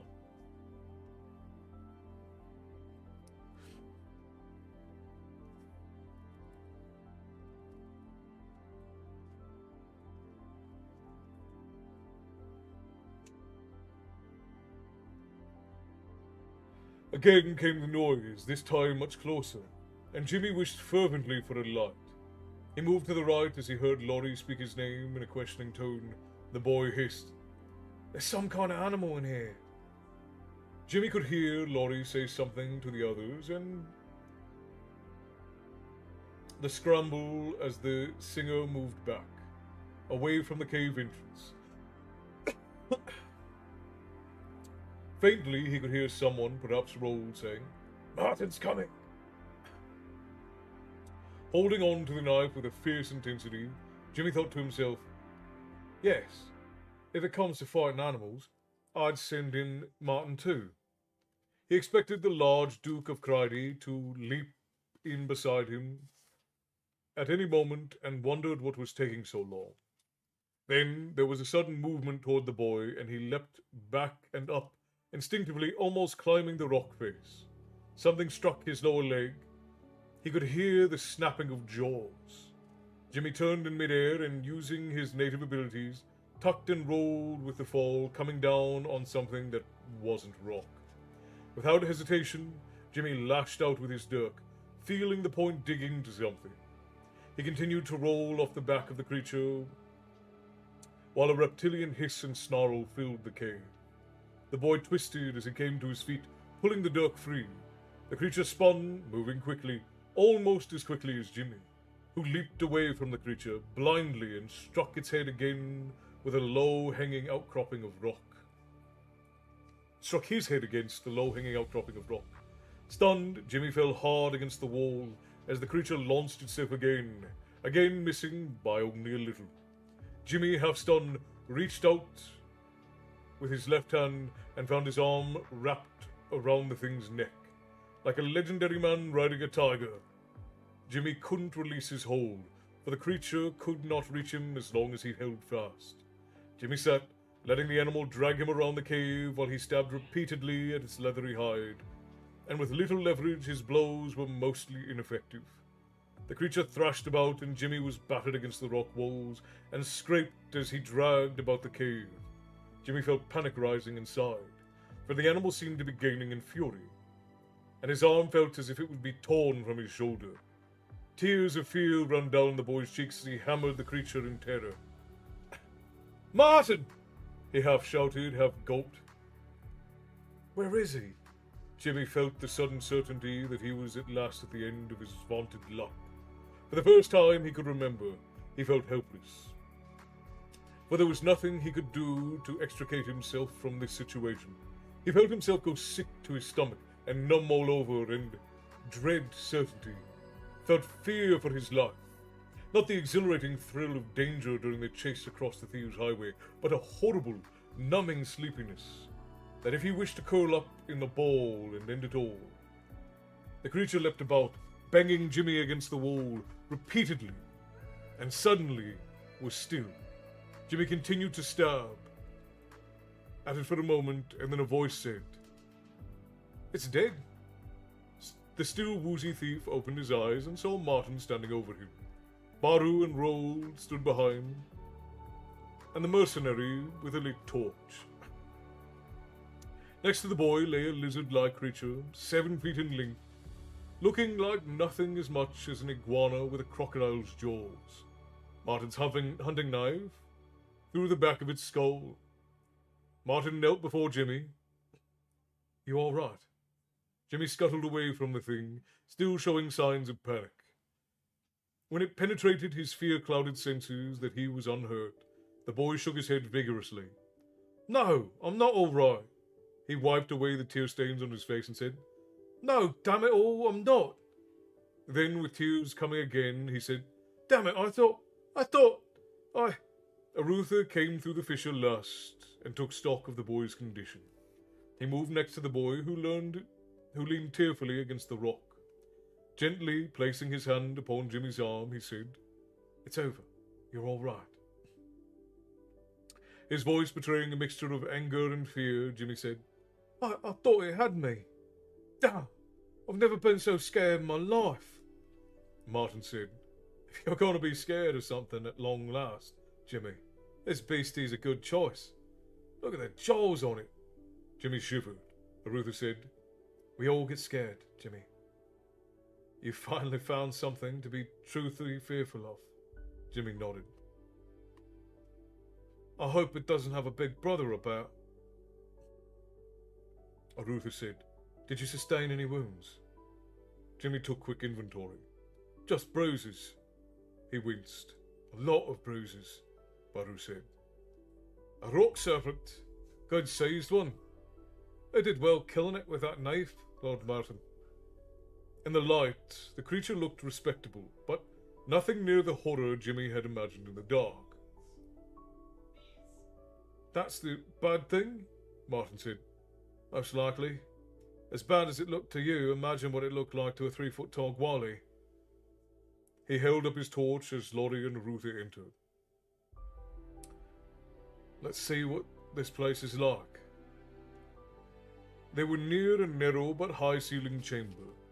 Mostly limestone from its look, the floor climbed slightly as it moved away from the fissure that led outside. Jimmy appeared ragged, but he went to the fore and, taking Martin's torch, said, I'm still an expert at climbing in the places I'm not welcome. They moved quickly through a series of chambers, each slightly larger and located higher up than the others. The connecting chambers had an odd appearance and a strange feel to them, something somehow disquieting. The plateau was large enough that they moved for some time without much sense of moving upward, until Jimmy said, We move in a spiral. I'll swear we're now above the place where Martin killed that rock serpent. They continued their progress until they came to an apparent dead end. Looking about, Jimmy pointed upward. Above their heads, by 3 feet, was an opening in the roof. A chimney, said Jimmy. You climb up by putting your back on one side and your feet on the other. And what if it widens too much? Asked Lottie. Then it's usual to come back down. Rate of descent is up to you, but I suggest you do it slowly. Martin said, If the Gwali can get up there, we should be able to. Rold said, Begging your grace's pardon, but do you think you could swing through the trees like them too? Ignoring the remark, Martin said, Jimmy. Yeah, I'll go first. I'm not in my daze because one of you lost his grip and fell on me. Keep clear of the opening till I call down. With the assistance from Martin, Jimmy easily made it into the chimney. It was a good fit. It was just enough room to negotiate easily. The others, especially Martin and Baru, would find it a tight fit, but they would squeeze through. Jimmy quickly made it to the top, about 30 feet from the chamber below, and found another cave. Without light, he couldn't tell its size, but faint echoes of his breathing told him it was a good size. He lowered himself down just far enough to call the come ahead, then scrambled up the lip. By the time the first head, Rolls, popped into view, Jimmy had lit a torch. Quickly, they all climbed up the chimney and gave the cave a look. The cave was large, easily 200 feet across. The roof averaged a full 25 feet high. Stalagmites rose from the floor, and some joining others, with the stalactites above to form limestone pillars. The cave was a forest of stone.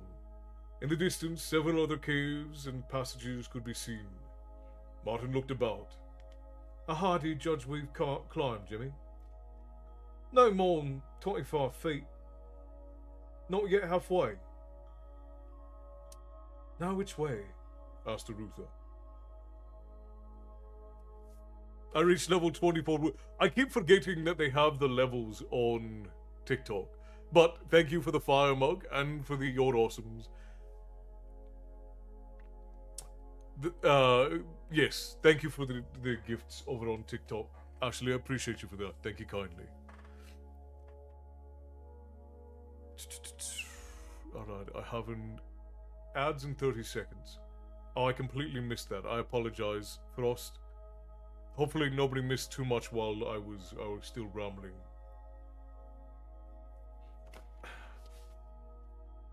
Val, hello! Yes, you made it. We still have another, possibly a whole other chapter to go. And at least another hour of story time. And thank you kindly for the rose, Val. Tips to the tavern keep it always appreciated. Also, to any new folk who have come in, I am Castle, this is my tavern, and here we talk about myth and lore and tales of yore, and every now and again, I read you all a bedtime story, which is what we're doing tonight. We're reading Silverthorn by Raymond E. Feist. But you have stumbled into a tavern at the end of the world where all stories eventually come to rest. And I am their keeper, passing them on to you like lanterns to carry out into the world. So thank you for coming, grab your seat, fill a glass, and join us for some stories. Thank you for the DNAs, Val. It's deeply appreciated. You guys already did the thank you kindly. It is deeply appreciated. Tim and Val and Ashley, thank you for completing the Dini goal. It's okay, I don't mind the ads knowing you get paid from them. It's deeply appreciated, Gunnar. I don't like you guys having to sit through ads, but it is appreciated when you do. I love your rants and rambles. Thank you kindly, Petra. I'm glad you guys enjoy the conversations we have there, because I certainly do. Where were we?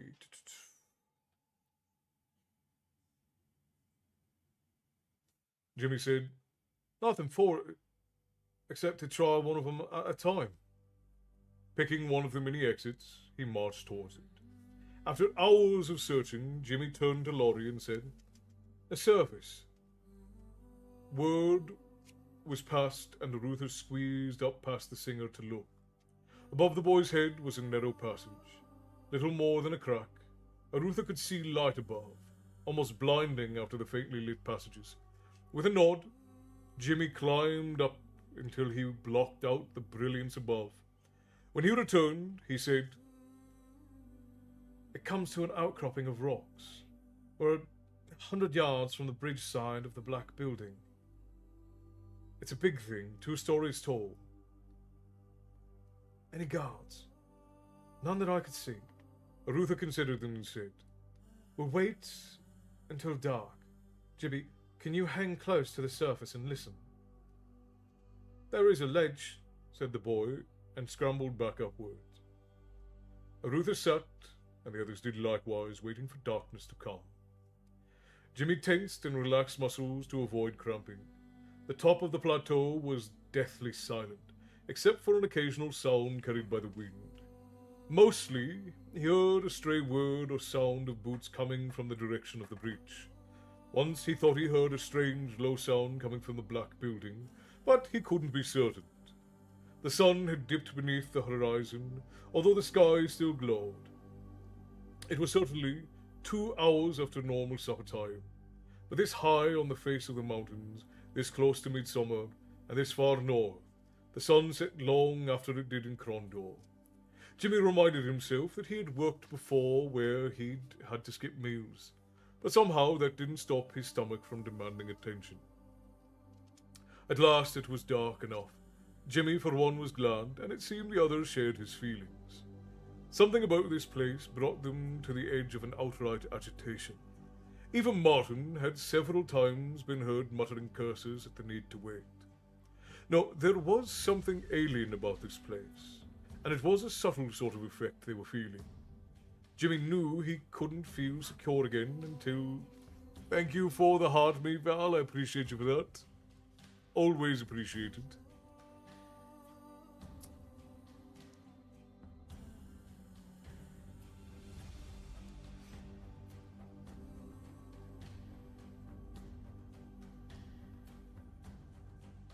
Tavern is my go-to place for conversation, the best place to pull up a chair, drain a glass, talk with some fine people. True enough. True enough. Well, I'm gonna need to jump off soon. Good night, if I don't pop in later. Good night, Sage. Rest well, and may you rise tomorrow ready to face the day. I hope you have a wonderful evening, and best of luck in your story crafting.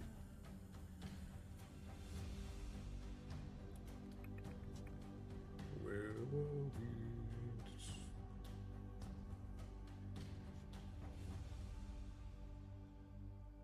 Jimmy climbed out and kept the watch while Martin came next, followed by the others. By agreement, they split up into 3 groups. Baru with Laurie, Roll with Martin, and Jimmy with the prince. They would scout the lake shore for the plant, and as soon as one found it, he would return to the crack in the rocks, waiting down below for his companions. Jimmy and Arutha were slated to move toward the big black building. It seemed wise to check for guards before searching near the ancient Valheru edifice. It was impossible to know the Mothrail attitude towards the place. They might hold it in similar awe to the elves and refuse to enter, give it a wide berth until some ceremony, as if it were a shrine, or they might be inside the building in numbers. Slipping through the dark, Jimmy reached the edge of the building and hugged it. The stones felt unusually smooth, and Jimmy ran his hands over them and discovered that they were textured like marble. Arutha waited, weapons ready, while Jimmy did a quick circumnavigation of the building.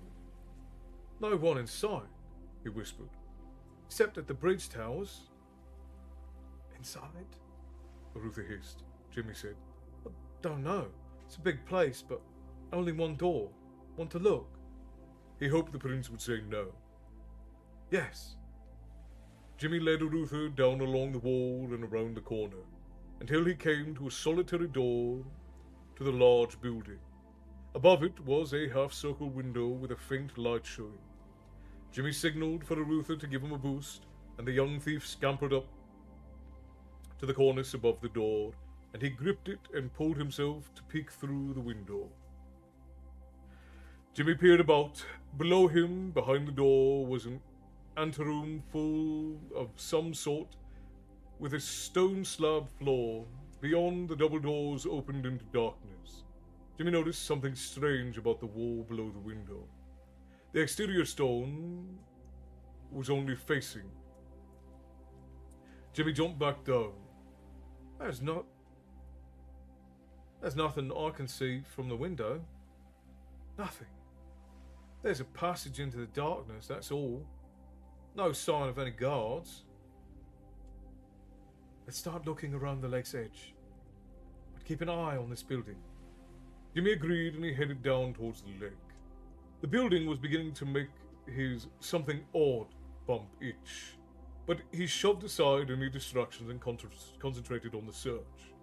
Hours were spent stalking up the shore. Few water plants lined the lake's edge. The plateau was almost devoid of flora. In the distance, there would be an occasional faint rustling sound, which Arutha supposed came from one of the other pairs who searched. When the sky became grey, Jimmy alerted Arutha to the coming dawn. Giving up in disgust, the prince accompanied the boy thief back to the crevice. Laurie and Baru were already there, and Martin and Roll joined them in a few minutes. All reported no sight of Silverthorn. Arutha remained silent, turning slowly until his back was to the others. Then he clenched his fist, looking as if he had been struck a terrible blow.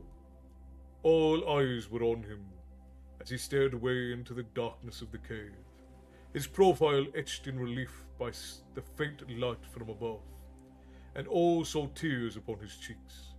Suddenly he spun to confront his companions. Hoarsely he whispered, "It must be here." He looked at each of them in turn, and they glimpsed something in his eyes, a depth of feeling, a sense of overwhelming loss that caused them to share his dread. All of them saw suffering, and something dying. If there was no Silverthorn, Anita was lost. Martin shared his brother's pain and more, but in this instant he saw his father. In those quiet moments before Arutha had been old enough to know the depths of Boric's loss of his Lady Catherine. The elven taught hunter felt his own chest constrict at the thought of his brother reliving those lonely nights before the hearth, beside an empty chair with only a portrait over the fire to gaze upon. Of the three brothers, only Martin had glimpsed the profound bitterness that haunted their father every waking moment. If Anita died, Arutha's heart and joy might as well die with her. Unwilling to surrender hope, Martin whispered, "It will be here somewhere," Jimmy added. "There is one place we haven't looked," Arutha said. "Inside that building," Martin said. "Then there's only one thing to do." Jimmy hated to hear himself say, "One of us must get inside and take a look." And so ends Chapter 16 of Silverthorn by Raymond E. Feist. What a spectacular chapter, my friends. Absolutely lovely.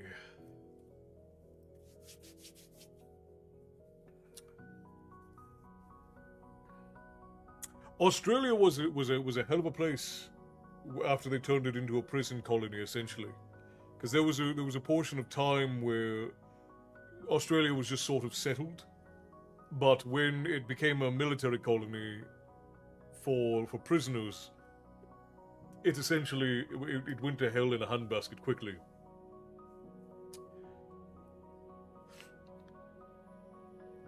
I've never read this, but I really do enjoy it. It is well worth a read. And as a matter of fact, I do recommend the whole series. I had never read it either, but it was recommended, of course, by Bear and a couple of others.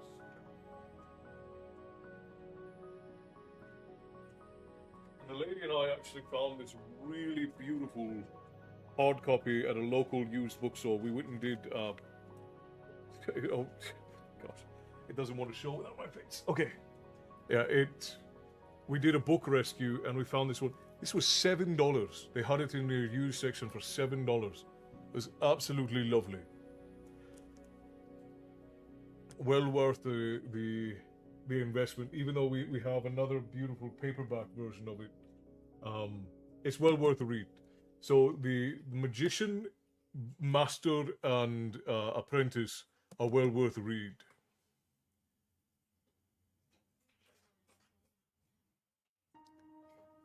I will. So we have, I think, three chapters left in here. So we're gonna have to vote on another book soon. Which, by the way, if you're not in the guild, you should get in the guild so that you can vote on the next book that we read. Because we're almost done with Harry Potter book 6 as well. So if we want to finish out that series, it's something that we're going to need to. We're going to need to do. And then at the end of the series, we'll probably do the next readathon, which everybody I believe is going to vote for Tolkien again. The readathons are almost always Tolkien. So, all right, friends, I'm gonna pop up and stretch real quick. I will be back in a couple of minutes. I'm gonna check on the boy. The lady is out of the house, so I don't have any duties to check on her as of yet, though I will check on her anyways. Susan, thank you for the heart. Me and Val, thank you for the roses. Tips to the tavern keeper, always appreciated. Let me pop up and stretch, and I will be right back, friends. Enjoy the music while I am up and away.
All right, my friends, I have returned.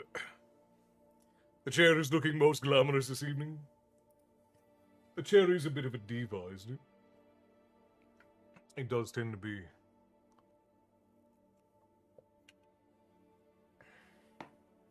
Castle, I sent you 2 things I need feedback.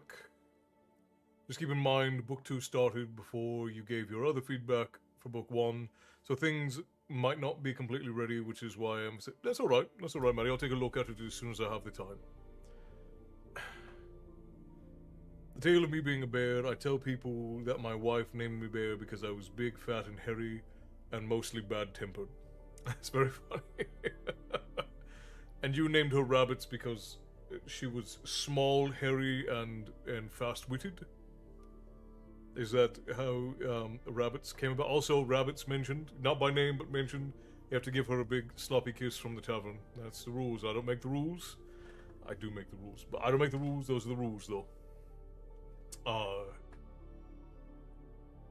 where? It is definitely an awesome chair. Yeah. This is actually one of the lady has a bunch of these fuzzy blankets all throughout the house. She does love herself a nice fuzzy cuddle blanket. I also need feedback on Medea to make sure I'm writing her right. You'll see why when you see it. Alright, Matty, I'll give it a look. Alright, let's get 2 songs. My first wife, not Rabbits. Oh, I see. Now Rabbits was mentioned by name, though. I tricked you. I have to give her a big sloppy kiss from all of us. Aha! Bear, let me get a song so that we can sing to the honor of your... to the honor of your uncle. And then let's get another song for the interlude for everyone. Uno reversed card, right? Right. Sick note. Sick note's a fair request, Tyson. I think we can do sick note. Bjorn Ironside. Timothy, hello, my friend. Good to see you. Welcome in. I gave my dog a sloppy kiss for the... Thank you, Matty. Thank you for sharing that. Oh, what song would you like for the night, Bear? I'm over here just muttering to myself, which is more or less my job now that I think about it. I mutter to myself as I write books. I mutter to myself as I make stories for the tavern. I mutter to myself to a screen whilst I am telling stories to all of you. I need to take my leave. My days are starting earlier now, Castle. It has been a pleasure as always, Tavern family. Be well, be safe. Thank you kindly, my friend. And I appreciate you, Frost, for barkeeping for me.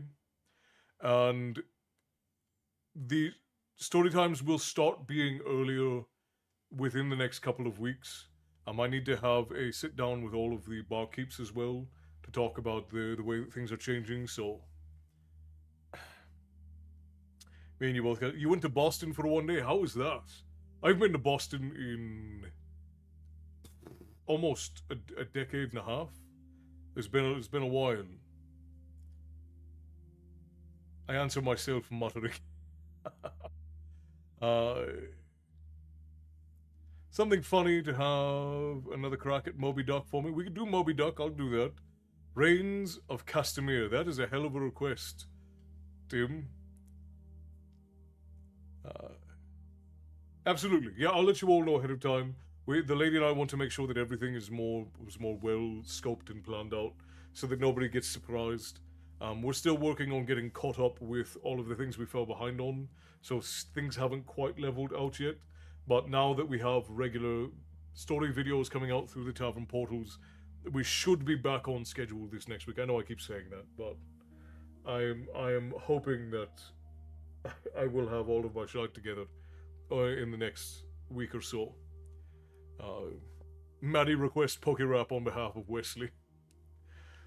I think we could do Moby Duck, and I think we can do Sick Note. I think that those would both be well and fine. I don't think I've ever done Reigns of Castamere, Tim, but I will add it to my list. If that is a song. I assume it's a song.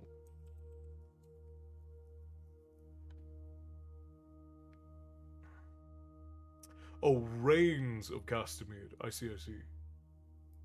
Is this... are there lyrics to this, team? I didn't watch all of Game of Thrones, so...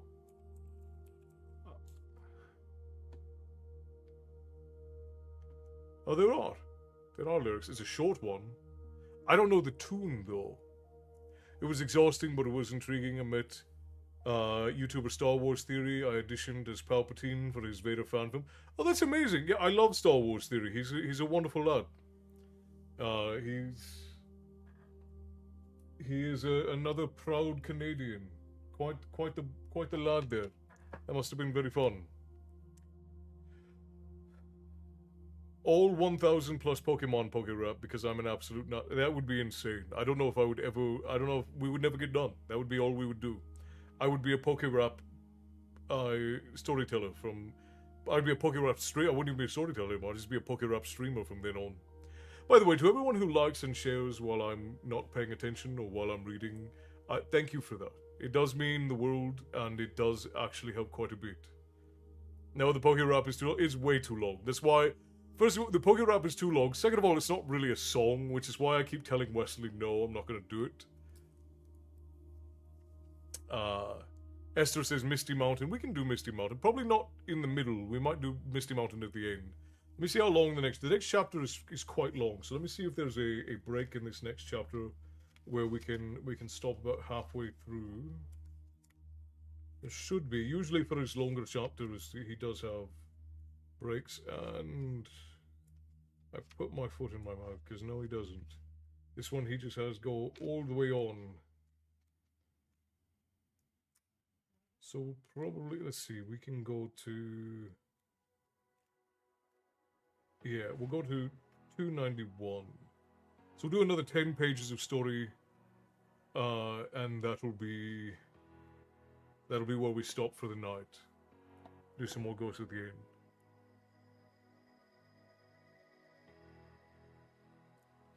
It's okay, it's not important. So, it's a very important song, Esther. I like to do the slower ones at the end so that they can help put everybody to sleep, though. Because the faster ones will wake everybody up, but the slower ones help put everybody to sleep. I'm having a little nightcap. I was up till 3 a.m. That is quite late. Or we don't stop. I'm just saying.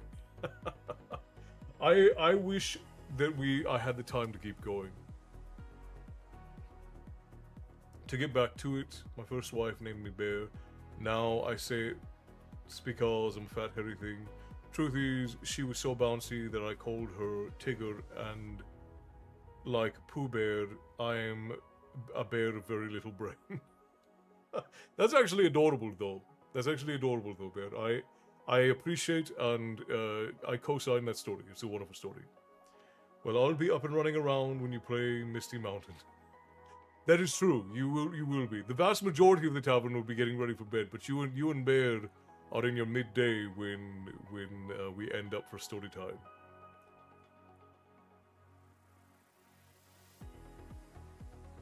I fell asleep at 5 a.m. and woke up at 8 a.m.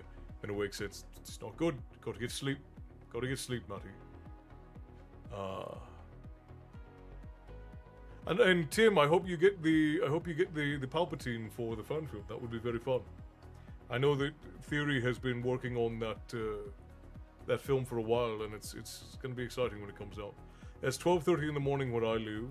Been up since 6 a.m. this morning. That is quite early. Well, we need to get you on a regular exercise, hydration, and nutrition routine, Matty, so you sleep. Sleep, I'm on an hour out of 48. Look, I do the same thing and it's not good for you. You have to, sleep is one of the most important things. What do we say? Sleep, water, and proper nutrition. These things are, like, you can do nothing else but sleep and hydrate, and you will be mostly healthy. But you got to do those two things. No, I work a lot today. It was almost 13 hours, shift 9 a.m. till 11 p.m. We had no staff. Oh, that's rough. That's rough and it's awful. It's not fun to do that.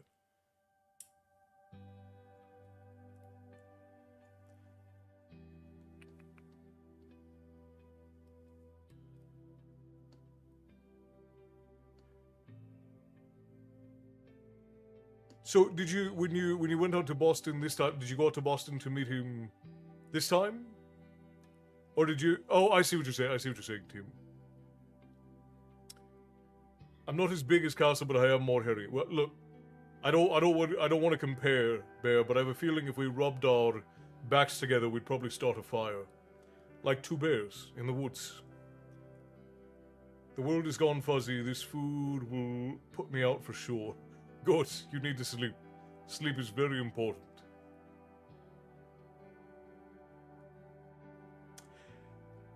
I know a lot of people are not fans of Star Wars Theory because of the position that he took with a lot of the more recent stuff, and he's a little bit more fervent than I am with these things. But he really just wants the story that George Lucas wrote to be respected, and he does get a little bit impassioned about it.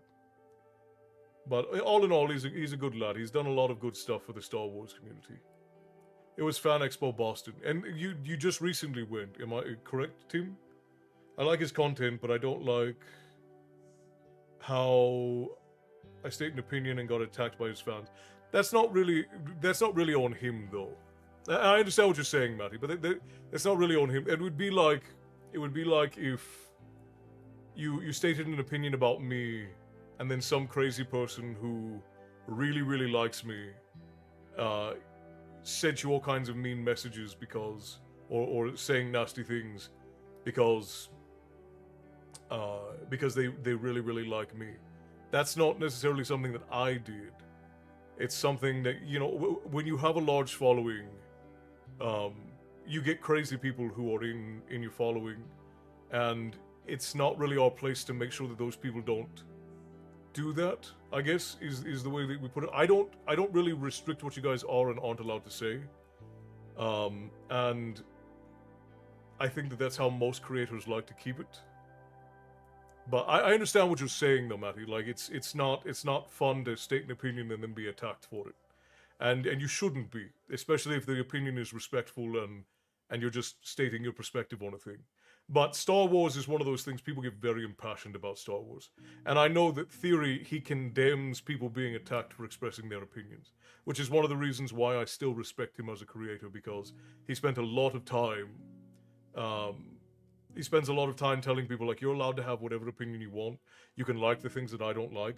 You just have to be respectful and enjoy Star Wars. That's what he wants for his community, which is one of the reasons why he's one of the very few older YouTubers who I still enjoy what he does. Roaring with laughter here, Castle. Good to hear, my friend. The best thing I can say is keep yourself busy physically and mentally. Absolutely.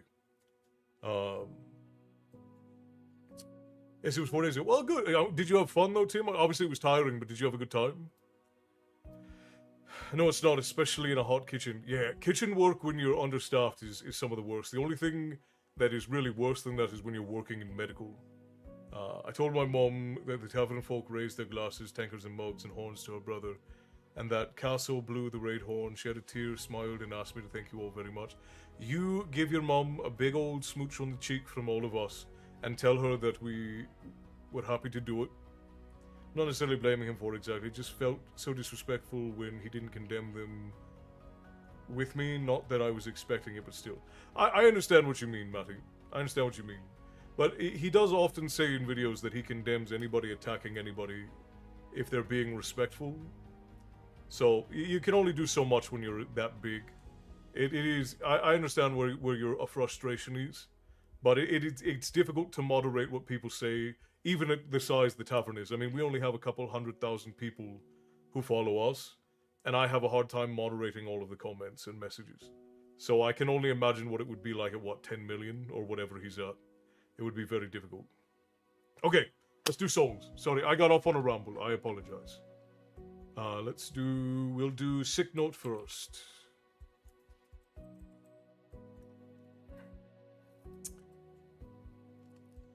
Yeah, I got to see a lot of cool stuff. Didn't sleep beforehand because I don't trust my alarm. Yeah, I feel you, Tim. When I have something very important to do, there are occasions when I just don't sleep beforehand because sometimes I'm afraid I won't hear my alarm. because it happens sometimes. You just like I won't have fallen asleep until very late. My body has like 3 hours where I'm dead to the world when I'm asleep. And if my alarm goes off during that 3 hours, that's why I can't do Star Wars fandom. Yeah, and there are a lot of fandoms that are that way. You got to be very thick-skinned for those things. Never apologize for rambles. Your view and opinion are much appreciated and respected. Thank you, Connor. I appreciate you, brother. Yeah, there are some fandoms where people are very, very tenacious about what they like and what they don't like, and some of them are very, very conflict driven. Like they like to bicker and argue about things. The Game of Thrones fandom was very much that way, especially when the show was on. A lot of people would argue voraciously about things. So uh, if you if you are in one of those fandoms, you have to be willing to put up with it. And if you if you if you don't want to deal with those things, it really is best just not to engage with them, because like the Star Wars fandom for as long as I've been alive has been a very impassioned fandom. Like they will bicker and fight about all kinds of things. Uh, Disney could give the Star Wars fans what they wanted and they'd still hate it. I don't know necessarily if that's true. I think that Star Wars fans would probably still bicker and fight about the lore because they're very, very lore. It's a very lore-driven fandom. But I think that Disney has been so. Disney has been so flippant with how they've remade a lot of things that now Disney remaking anything is instantly going to make a lot of people unhappy. Because Disney does not respect the. Disney doesn't respect the IPs that they own anymore. They're literally just cash cows. Yeah. Disney is using Star Wars as a cash cow. Is what Val just said. They literally just make things in them to make money, and a lot of the large studios are doing this. Like uh, Jurassic Park is one of those ones that needs a hard reset, and they need to get away from all of this world-ending crap and all of that. It's just not worthwhile. Um, Marvel is another one where they've sort of just beat the horse to death. It's not really worth watching anything that comes from Marvel anymore because most of the Marvel stuff is just so overdone and played out, and they don't really respect the source material anymore. I went and told my mom I'm acting on instruction and gave a big smooch on the cheek from the tavern folks. She said, "Oh, that's lovely. I'm glad, Bear. I'm glad. It means the world to me." I agree. I was a huge Jurassic Park fan, and now I'm just like, what are they doing? Yeah, and I love a good disaster film as much as the next man, but nowadays there is so little respect in the way that things are being made that authors are more, or writers and authors and screenplay writers, they're more concerned with leaving their mark on an intellectual property than they are about representing it in a proper way. Like even we talk about Lord of the Rings all the time. Even with Peter Jackson's Lord of the Rings, he wanted to keep the super cool eagle thing because it's a really cool thing to have. But he didn't keep enough of the context of the eagle's story for the eagles to make sense in the story.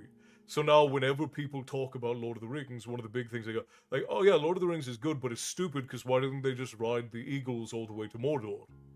Well, that's a plot hole. That's a pretty big plot hole, as a matter of fact. But you know where? It's not a plot hole? In the books. Because it's explained properly in the books. It is not explained properly in the movies because they kept the cool factor of the eagles, but they didn't keep the actual context of the eagles. That's the problem. Yeah, if you read the books, you understand completely, perfectly. Hey, Brother Jesus, hope you and yours are well. I am quite well, Rockhound. I'm glad that you were able to drop in. How have you been, my friend? I did not like the new Jurassic movies. The lady and I have not gone to see new movies in forever. Like we used to love uh, a lot of the beloved franchises, but Indiana Jones is one that they've killed. Star Wars is one that they've beaten to death. I mean, I was so excited for the Book of Boba Fett, and it was one of the most boring things I've ever watched. I honestly think it was to get people to read the books. And to a degree, that might have been it. I also think that Jackson was just. He wanted the cool factor of the Eagles, but he didn't really care about the cultural aspect of it.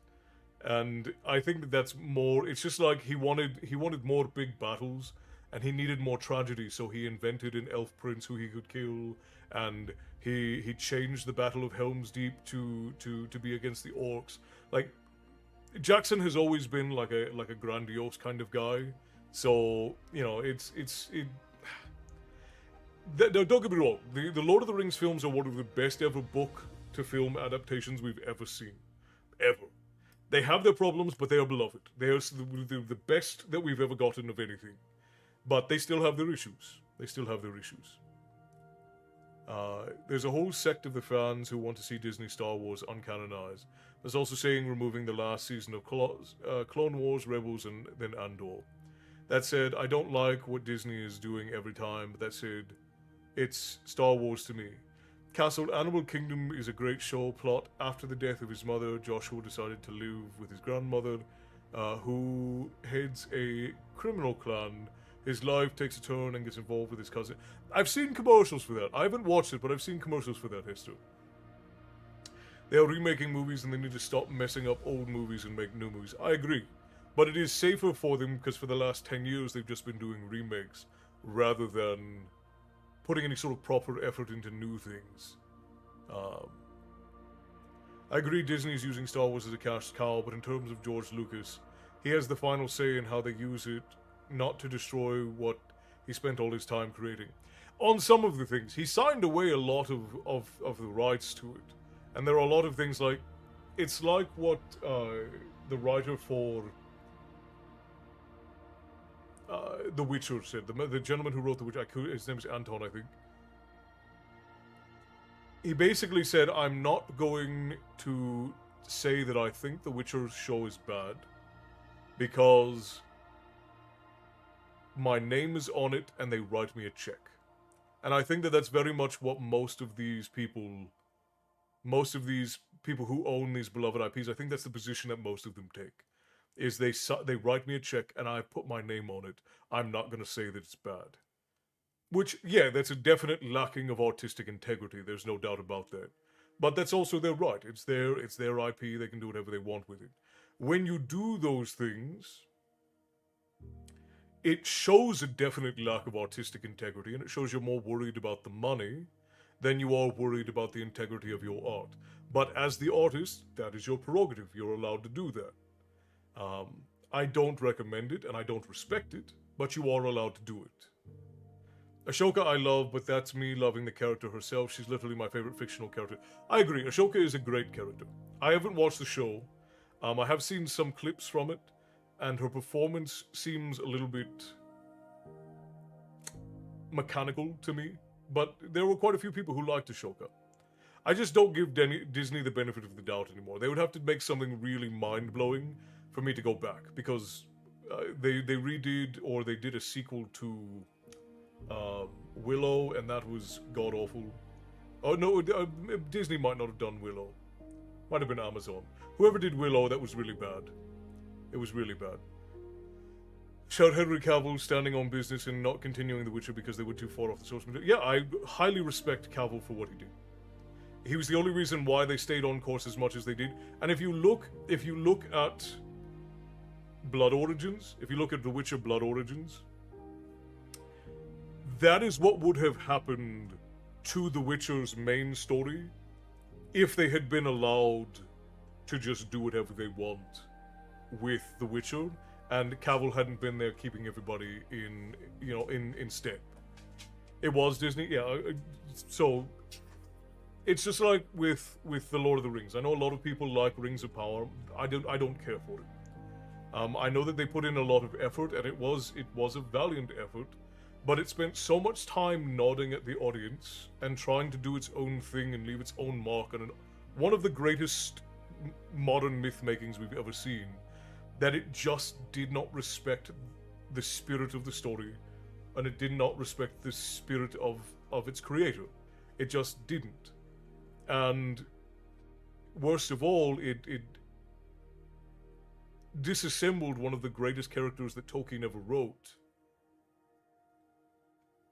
and replaced her with a modern stereotypical archetype.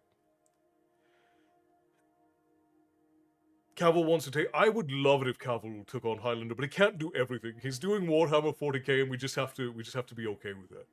Now, you said my favorite will always be the 1980s Hobbit when it comes to the franchise. I love the original animateds. Obviously, they're not as in depth as I'm sure Tolkien would have liked them to be, but they do have a special place in my heart. I will say that. Carolina Crow, thoughts on The Witcher's Siren of the Deep? I thought it was extremely weird for how much effort The Witcher dedicated to history. I will be Siren of the Deep. Hang on, I'm gonna need to look this up because I watched the Wolf one.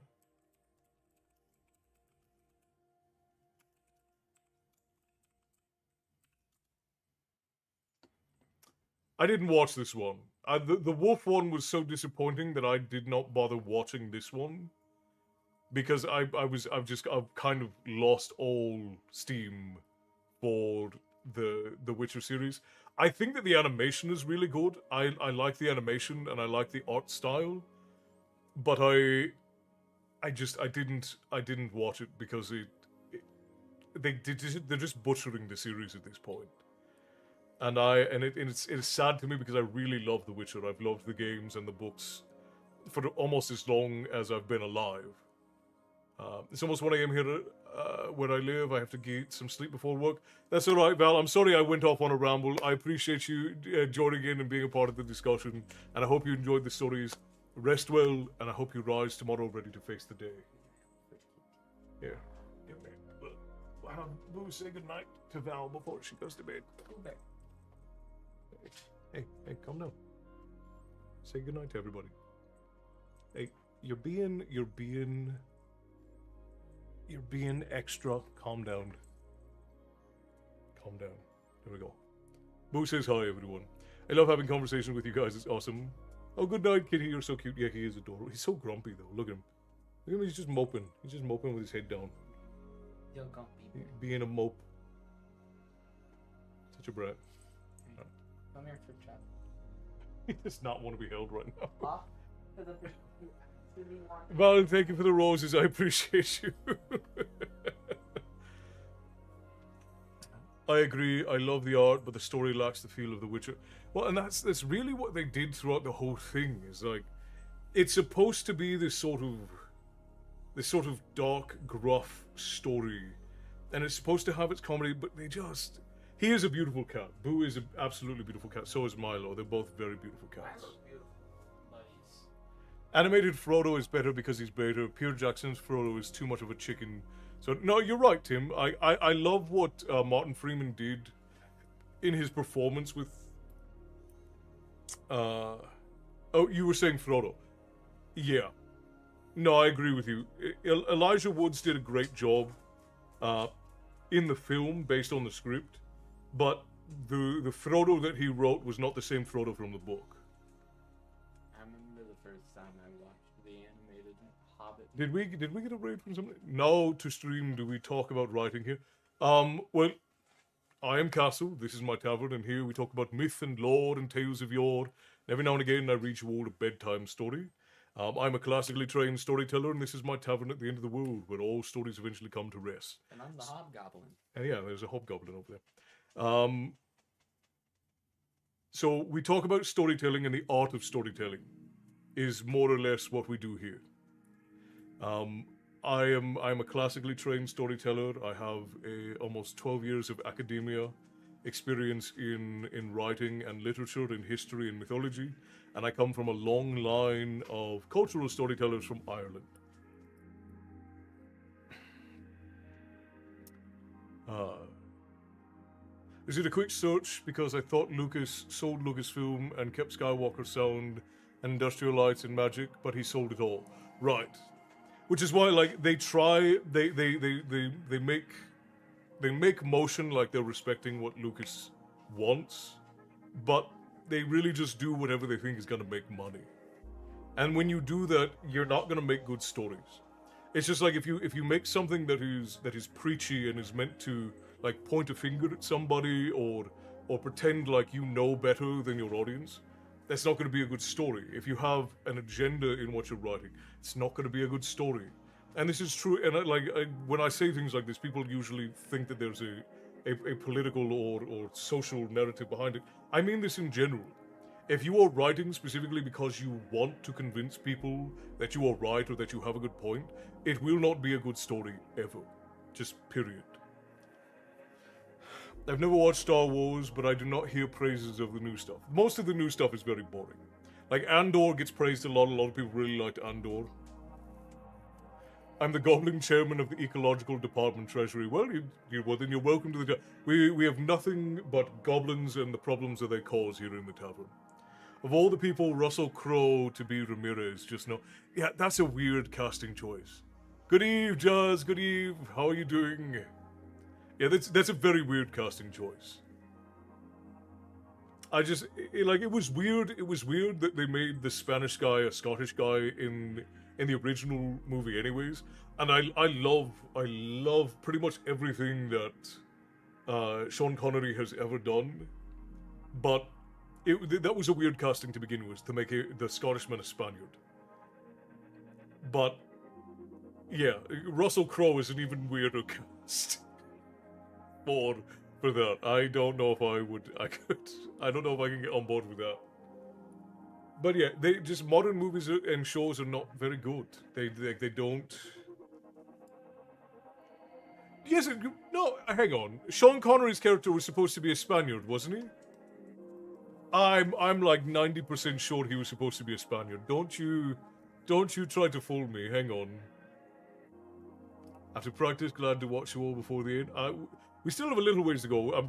Hopefully I'll get into some more reading, but people keep bringing up topics that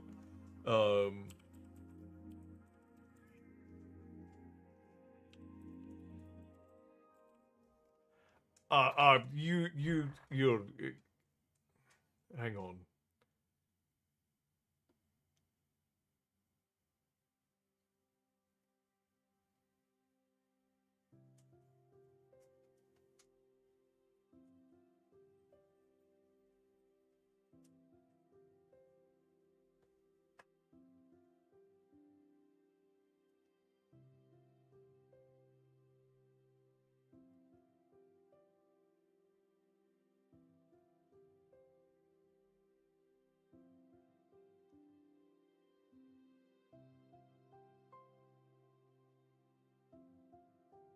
So he's originally born in ancient Egypt, but in the show, he is Juan Sanchez Villalobos Ramirez, and he's posing as a Spaniard.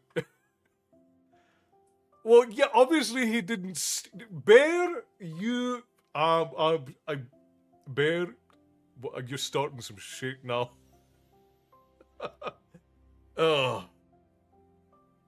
The original Gladiator is one of the best films ever made. Gladiator 2, I've been told, was rough. I ate pineapple with onions and pizza tonight. I wish I was kidding. That sounds terrible. I said he was a Spaniard. He's posing as a Bear? I swear to God. There can only be one. He's any which way,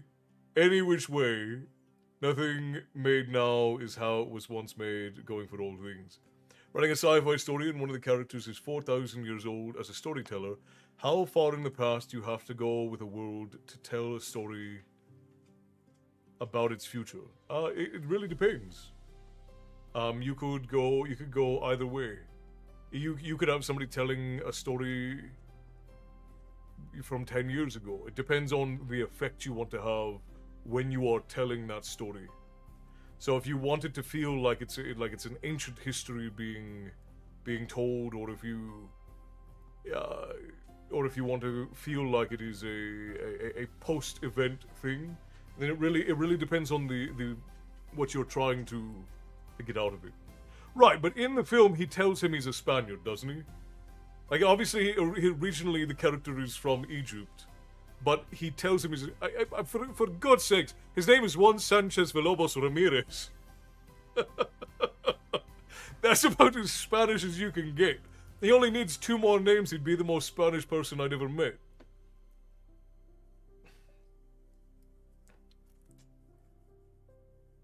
In Gladiator, he does play a Spaniard. Is he played a Spaniard and they called him a Spaniard? Yeah, in Highlander. If I'm correct. Bears is over here messing with me. He knew what I meant. Bears is trying to start shit.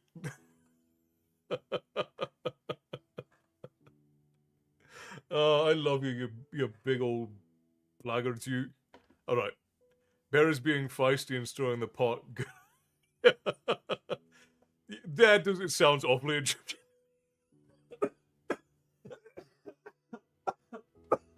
Tyson, you're gonna kill me, man.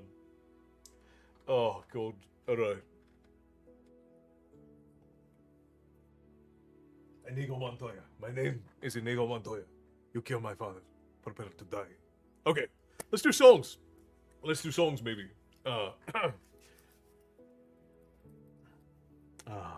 But, Prolio, I believe is how your name is said. Prolio. Thank you for joining us. Grab your seat. We're about to do songs. And everybody in here is trying to murder me tonight. Okay. We're doing Sick Note. Dear, this the best quote for one of the best movies ever. From Highlander? Val? All he says is his name, and that is... He's the chief metallurgist of King Charles of Spain, and I am at your service. That sounds like he's implying he's a Spaniard to me. Oh, Bear, you are something else, man. I love you for it, though. Alright. Dear sir, I write this note to you to tell you of me plight, for at the time of writing I am not a pretty sight. Me body is all black and blue, me face a deathly grey, and I write this note to say why Paddy's not at work today. Whilst working on the 14th floor, some bricks I had to clear. To throw them down from such a height was not a good idea. The foreman wasn't very pleased, him being an awkward sod. He says I'd have to cart them down the ladders in me hod. Now, clearing all these bricks by hand, it was so very slow, so I hoisted up a barrel and secured the rope below. But in me haste to do the job, I was too blind to see that a barrel full of building bricks was heavier than me. So when I untied the rope, the barrel fell like lead. Still clinging tightly to the rope, I started up instead. I shot up like a rocket till to my dismay I found that halfway up I met the bloody barrel coming down. Well, the barrel broke me shoulder as to the ground it sped, and when I reached the top I banged the pulley with me head. I clung on tightly, numb with shock from this almighty blow, as the barrel spilled out half the bricks some 14 floors below. Now when these bricks had fallen from the barrel to the floor, I then outweighed the barrel and so started down once more, still clinging tightly to the rope, me body racked with pain. When halfway down I met the bloody barrel once again. The force of this collision halfway up the office block caused multiple abrasions and a nasty state of shock. Still clinging tightly to the rope, I fell towards the ground and landed on the broken bricks the barrel scattered round. I lay there groaning on the ground, I thought I'd passed the worst, but the barrel hit the pulley wheel and then the bottom burst. A shower of bricks rained down on me, I hadn't got a hope. As I lay there bleeding on the ground, I let go the bloody rope. The barrel then being heavier, then started down once more, and landed right across me as I lay upon the floor. It broke 3 ribs in my left arm, and I can only say that I hope you'll understand why Paddy's not at work today. Thank you for the song. Appreciate you, friends. Now we're going to do a good one called Moby Duck. There's a new one. This is only the second time it's ever been done on stream. And we all collectively say, poor Paddy. Good night, Val, rest well. Mark, thank you for the follow over on TikTok. You've marked the tavern on your map. You should be able to find your way back if you ever seek a story. I love this song because after all that, he can still tell exactly what happened, right? The best part of my Twitch replays is sometimes is the infinite echo loop. Yeah, that'll happen. They need to put this on the horse radio in Kingdom Come Deliverance. Oh, the game, Kingdom Come Deliverance.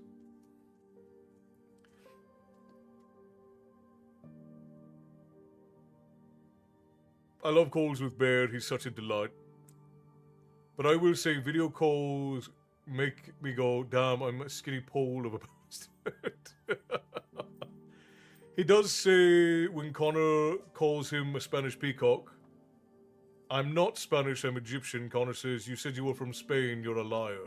Juan says, you have the manners of a goat and you smell like a dung heap. Now get out. And he tips him from the boat. Yeah, that is true, he does say that. He does indeed say that.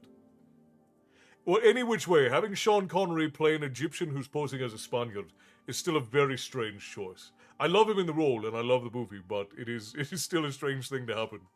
Hello all, is the Moby Duck song by the Longest Johns? It is indeed. This is a hill. Look, I will agree with you, but it is still a weird casting choice. As much as I love Sean Connery and all that he ever did. I clicked out again by accident.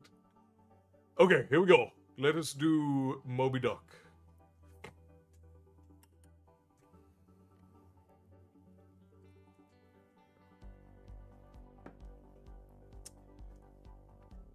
After 14 years, I left the sea for a life upon a lake.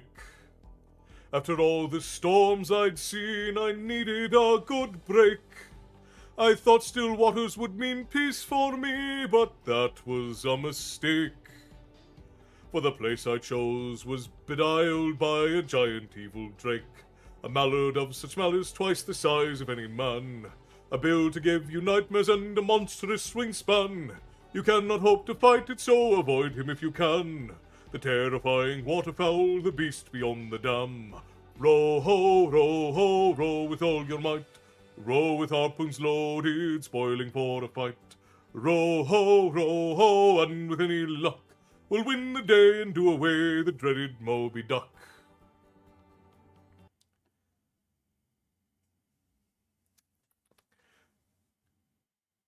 I'm not one for surrender, so a vengeful oath I swore. I gathered up me hearties like so many times before. We shod our ship with weapons and prepared to go to war, till the fetid, feathered, fearsome flying duck would breathe no more. Row ho, row with all your might. Row with harpoons loaded, spoiling for a fight. Row ho, and with any luck, we'll win the day and do away the dreaded Moby Duck. There was bonny brave Marie, who to her arms had waved goodbye, and handsome Jack, whose duck attack left him without an eye. The Derby twins with one leg each on deck were standing by, only a couple dozen limbs between a crew of 25. Row ho, row with all your might. Row with harpoons loaded, spoiling for a fight. Row ho, and with any luck, we'll win the day and do away the dreaded Moby Duck. Good night, I passed out early. Good night, Black Knight. Rest well, my friend. Thank you for joining us, as always. Nitso, hello, welcome in. The fight raged on for several hours, defend and then attack.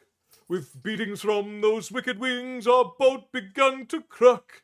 The beast reared up to finish the job, and with a mighty quack, I rammed my harpoon in his throat and made a tasty snack. Row ho, row us back to shore. We'll drag his broken body and we'll roast it on an oar. Row ho, barbecue the beast. With hoisin sauce and pancakes, we will have the biggest feast. Row ho, row with all our might. We rowed with harpoons loaded, spoiling for a fight. Row ho, we had all the luck.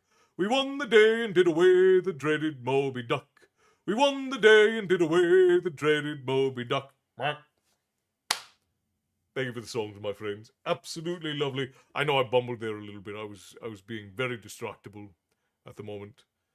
But thank you, Bear, for the song. I hope that at least it gave a little bit of a chuckle. A Frenchman playing a Scotsman and an American playing a Russian.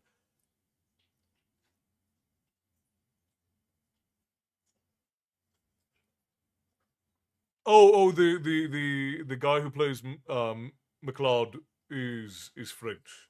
The actor who plays him. And an American playing a Russian. Well, it is Hollywood. You're supposed to pretend, right? I guess my complaint is more that Sean Connery doesn't look Egyptian. Like, again, he does a great job in the role. Like, I rarely have ever seen anything with Sean Connery in it that wasn't enjoyable. But as long as you consider the context of the time. But yes, yeah. I'm glad, Bear. Glass raised thing, shall we? To Kevin. I mean, Sean Connery was brilliant in almost everything he did. I loved Sean Connery to death. Jazz, I'm glad that you enjoyed.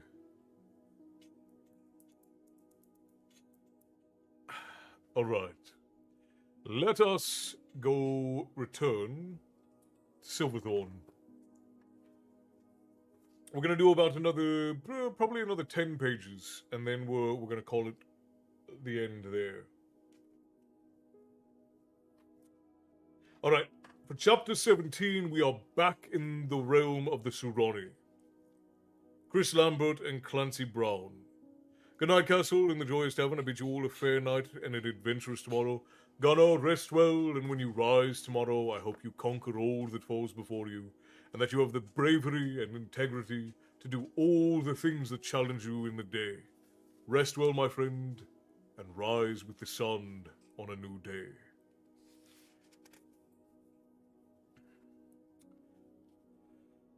So we are back in the realm of the Surani.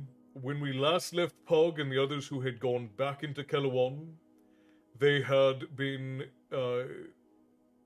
essentially ambushed and arrested.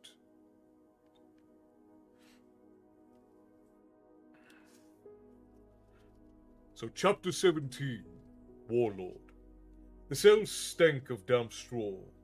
Pug stirred and found his hand tethered to the wall with Anidra-hide chains. The skin of the stoloid, six-legged Surani beasts of burden, had been treated to almost the hardness of steel and was anchored firmly to the wall. Pug's head ached from the encounter with the strange magic disrupting a device, but there was another irritation. He fought off his mental sluggishness and looked at the manacles. As he began to incant a spell that would cause the chains to change into insubstantial gases, a sudden wrongness occurred. He could put no other name to it but a wrongness. His spell would not work. Pug sat back against the wall, knowing the cell had been blanketed by some ensorcelment neutralizing any other magic. Of course, he thought, how else does one keep a magician in jail? Pug looked about the room. It was a dark pit of a cell with only a little light coming through a small barred opening high in the door. Something small and busy bustled through the straw near Pug's foot. He kicked it and it scurried off. The walls were damp, so he judged that he and his companions were below ground. He had no way of telling how long they'd been here, nor had any idea where they were. They could be anywhere upon Kelawon. Meacham and Dominic were chained to the wall opposite Pug, while to his right, Hochapeppo was likewise bound. Pug knew at once the Empire rested upon a fine balancing point for the warlord to risk bringing harm to Hochapeppo. To capture and denounce renegade is one thing, but to incarcerate a great one of the Empire was another. By rights, a great one should be immune to the dictates of a warlord.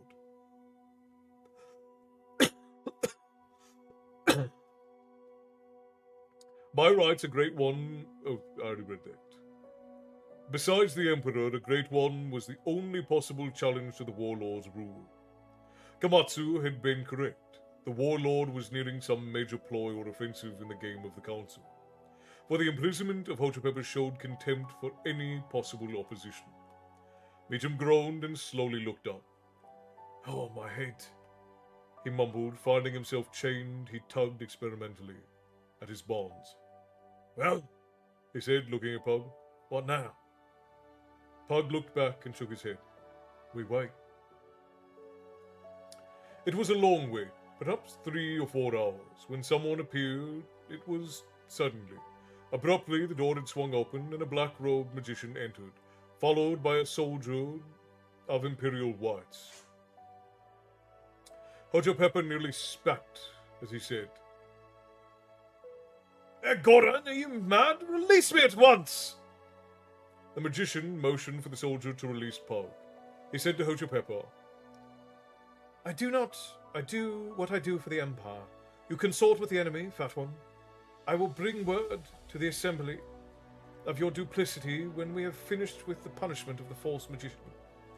Pug was quickly herded outside, and the magician named Goron said, Malamba, your display at the Imperial Games a year ago has earned you some respect, enough to ensure that you do not wreak more havoc upon those around you. 2 soldiers fashioned rare and costly metal bracelets upon his wrists. The wards placed in this dungeon prevent any spell from operating within. Once you're outside the dungeon, these bracelets will cancel your powers. He motioned for the guard to bring Pug and one who pushed him from behind. Pug knew better than to waste any time on Ergoron. Of all the magicians called the Warlord's Pit, he had been among the most reverent. He was one of the few magicians who believed that the Assembly should be an arm of the ruling body of the Empire, the High Council. It was supposed by some who knew him that Ergoron's ultimate goal was to see the Assembly become the High Council. It had been rumored that while the hot-tempered Almeko had publicly ruled as often as not, Agoran had been the one behind him deciding the policy of the war party. The long flight of stairs brought Pug into the sunlight. After the darkness of the cell, he was blinded for a moment. As he was pushed along through the courtyard of some immense building, his eyes quickly adjusted. He was taken up a broad flight of stairs, and as he climbed, Pug looked over his shoulder. He could see enough landmarks to know where he was. He saw the river Gagajin, which ran from the mountain called the High Wall down to the city of Jamar. It was the major north-south thoroughfare for the Empire's central provinces. Pug was in the holy city itself, Kentosani, the capital of the Empire of the Sulanurani.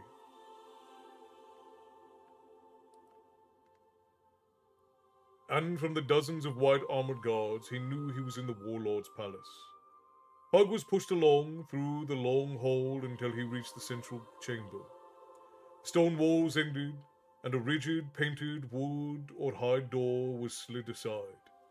The personal council chamber was where the warlord of the Empire chose to interrogate his prisoners. Another magician stood near the center of the room, waiting upon the pleasure of a man who sat reading a scroll. The second magician was one Pug knew only slightly. Elgahar, Pug realized. He could expect no aid here. Even for Hochepepper, for Elgahar was Elgaron's brother. Magic talent had run deep in their family. Elgahar had always seemed to take his lead from his brother.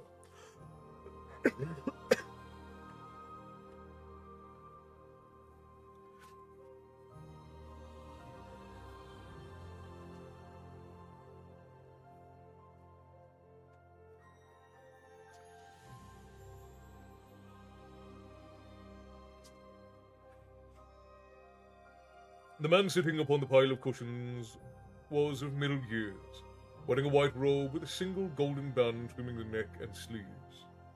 Remembering Almeco, the last warlord, Pug couldn't think of a more striking contrast. This man, Aksan Tukar, was the antithesis of his uncle in appearance. While Almeco had been a bull-necked, stocky man, a warrior in his manner, this man looked more like a scholar or teacher. His wire-thin body made him appear the ascetic. His features were almost delicate. Then he lifted his gaze from the parchment, and he had been reading, and Pug could see the resemblance. This man, like his uncle, had the same mad hunger for power in his eyes. Slowly putting away his scroll, the warlord said, "Malamba, you show courage, if not prudence, in returning. You will, of course, be executed, but before we have you hung, we would like to know one thing. Why have you returned? Upon my homeworld, a power grows, a dark and evil presence that seeks to advance its cause, and that cause is the destruction of my homeland." The warlord seemed interested and motioned for Pug to continue. Pug told all he knew, completely and without embellishment or exaggeration. "Through magic means, I have determined that this is a thing of Kellerwan. Somehow the fate of both our worlds are again entwined." When he finished, the warlord said, "You spin an interesting tale." Goron appeared to brush aside Pug's story, but Elgahar looked genuinely troubled. The warlord went on. "Melamber, it is truly a shame you were taken from us during the betrayal. Had you remained, we might have found employment for you as a storyteller. A great power of darkness, a borning from some forgotten recess within the Empire. What a wonderful tale." The man's smile vanished, and he leaned forward, elbow upon knee, and he looked at Pug. "Now, to the truth. This shabby nightmare you spin is but a weak attempt to frighten me into ignoring the true reasons for your returning. The Blue Wheel Party and its allies are on the verge of collapse in the High Council. That is why you return. For those who you counted as ally before are desperate, knowing the utter domination of the War Party will be but a fact. You and the Fat One are again in league with those who betrayed the Alliance for war during the invasion to your homeworld. You fear the new order of things we represent. Within days I shall announce the end of the High Council, and you have come to thwart that event, true? I don't know what you have in mind, but we shall have the truth from you. If not now, then soon, and you shall name those who stand arrayed against us. And we will have means of your return. Once the Empire is secure under my rule, then we shall return to your world and quickly do what we should have done under my uncle." Pug looked from face to face and knew the truth. Pug had met and spoken with Roderick, the Mad King. The warlord was not as mad as the king had been, but there was no doubt that he was not entirely sane. And behind him stood the one who betrayed little, but just enough for Pug to understand. Goron was the power to be feared here, for he was the true genius behind the dominance of the War Party. It would be he who would rule the Suran Nuani, perhaps someday even openly. The messenger arrived and bowed for the warlord, handing him a parchment. The warlord read quickly and then said, "I must go to the council. Inform the Inquisitor I require his service the 4th hour of the night. Guards, return this one to his cell."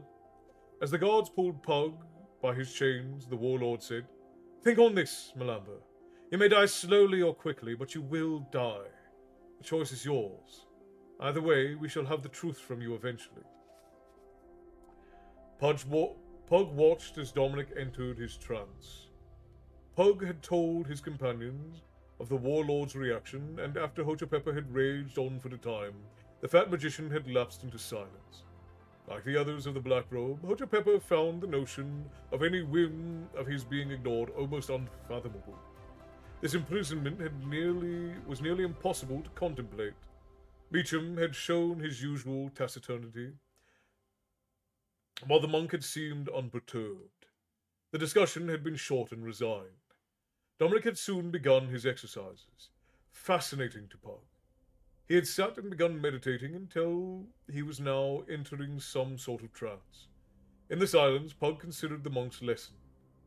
Even in this cell, apparently without hope, there was no need for them to surrender to fear or become mindless wretches.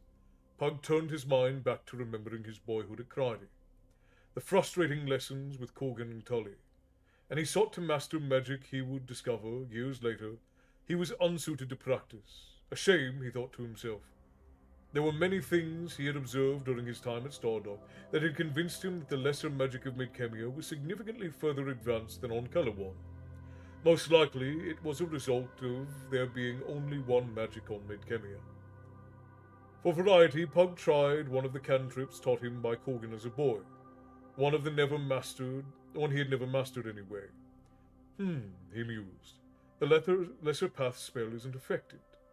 He began to encounter a strange blocking from within himself, and almost felt amusement at it.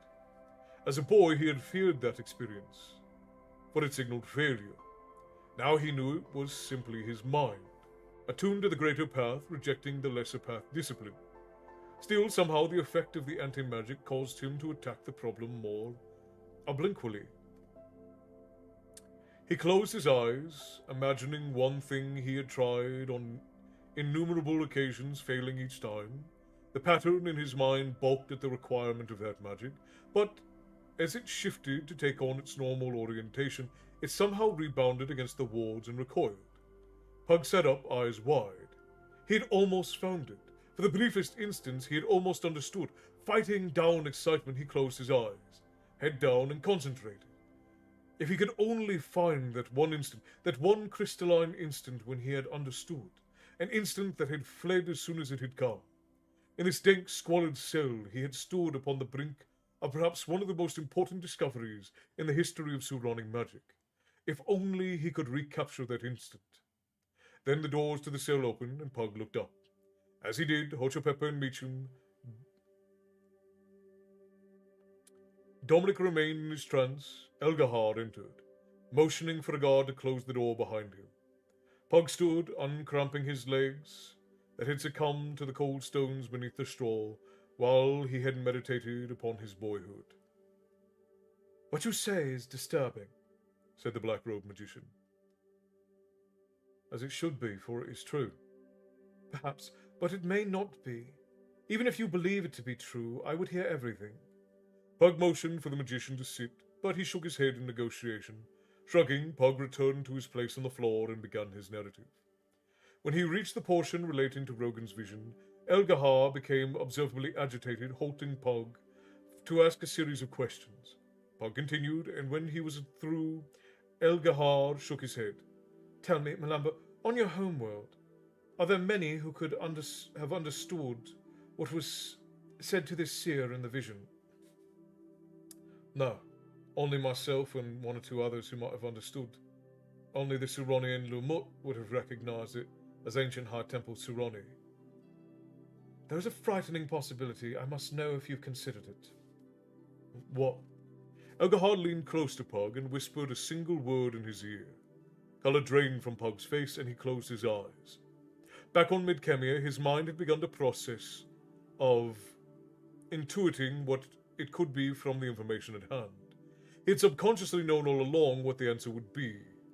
With a single long sigh, he said, "I have, every turn, I have shied away from admitting that possibility.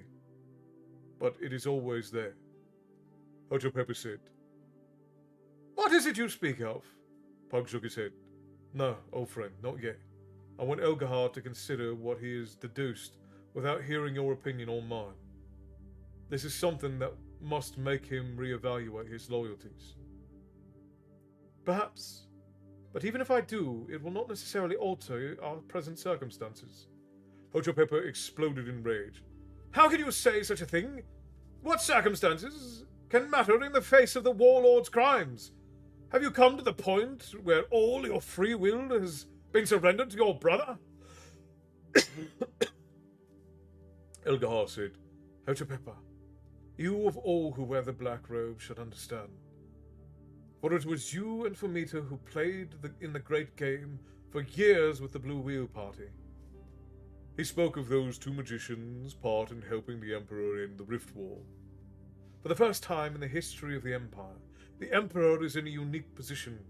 With the betrayal at the peace conference, he has come to the position of having the ultimate authority while having lost face. He may not use his influence, but he will not again utilize his authority. 5 clan war chiefs died in the betrayal, and the 5 most likely to achieve the office of warlord. Many families lost position in the High Council after their deaths. Should he again attempt to order the clans, he may be refused. You speak of regicide, said Pog.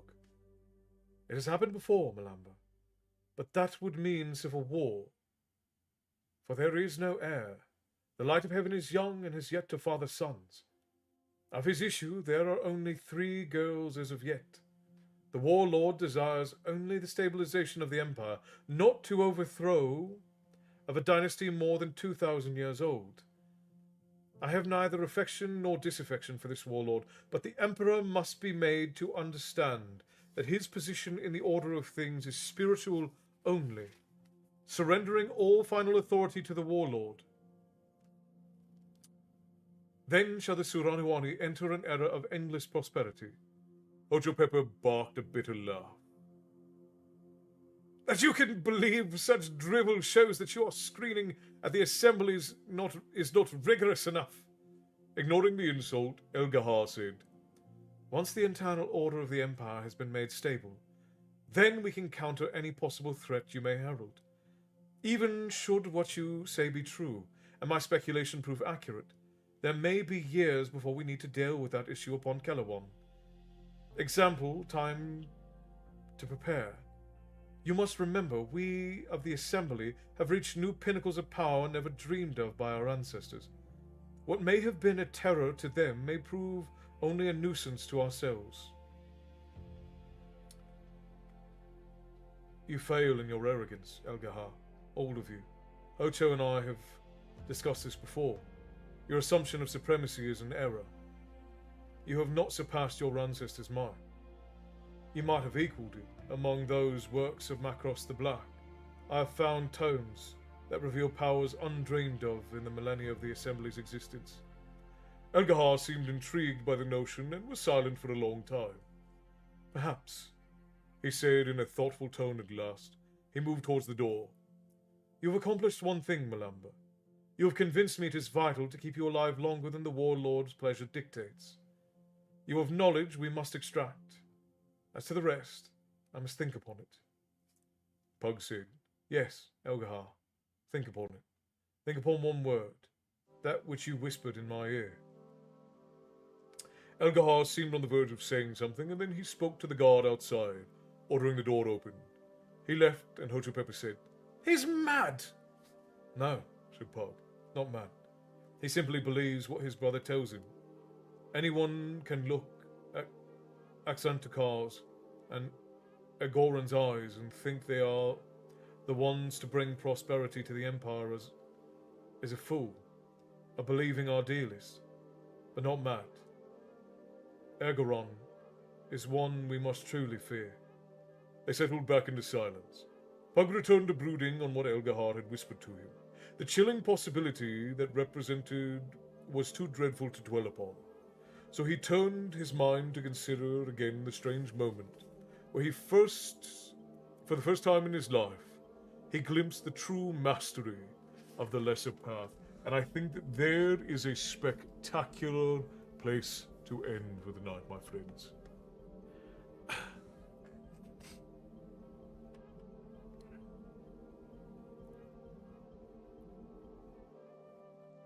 Thank you for the hydrates. Tyson, I appreciate you, my son.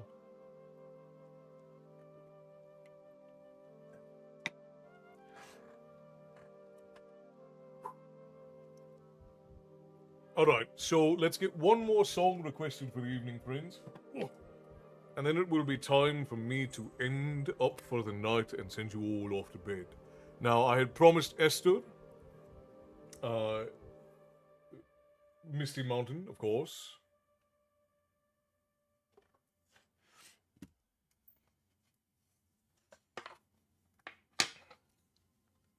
Of course, Matty, of course. You know that I care deeply about all of you and especially the future of storytelling in our world.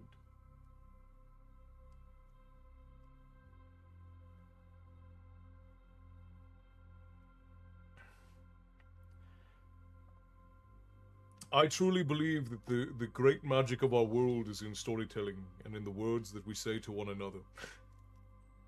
And I think it would be a shame if that art was lost or damned. I just heard Esther. I'm awake now. All right, Esther.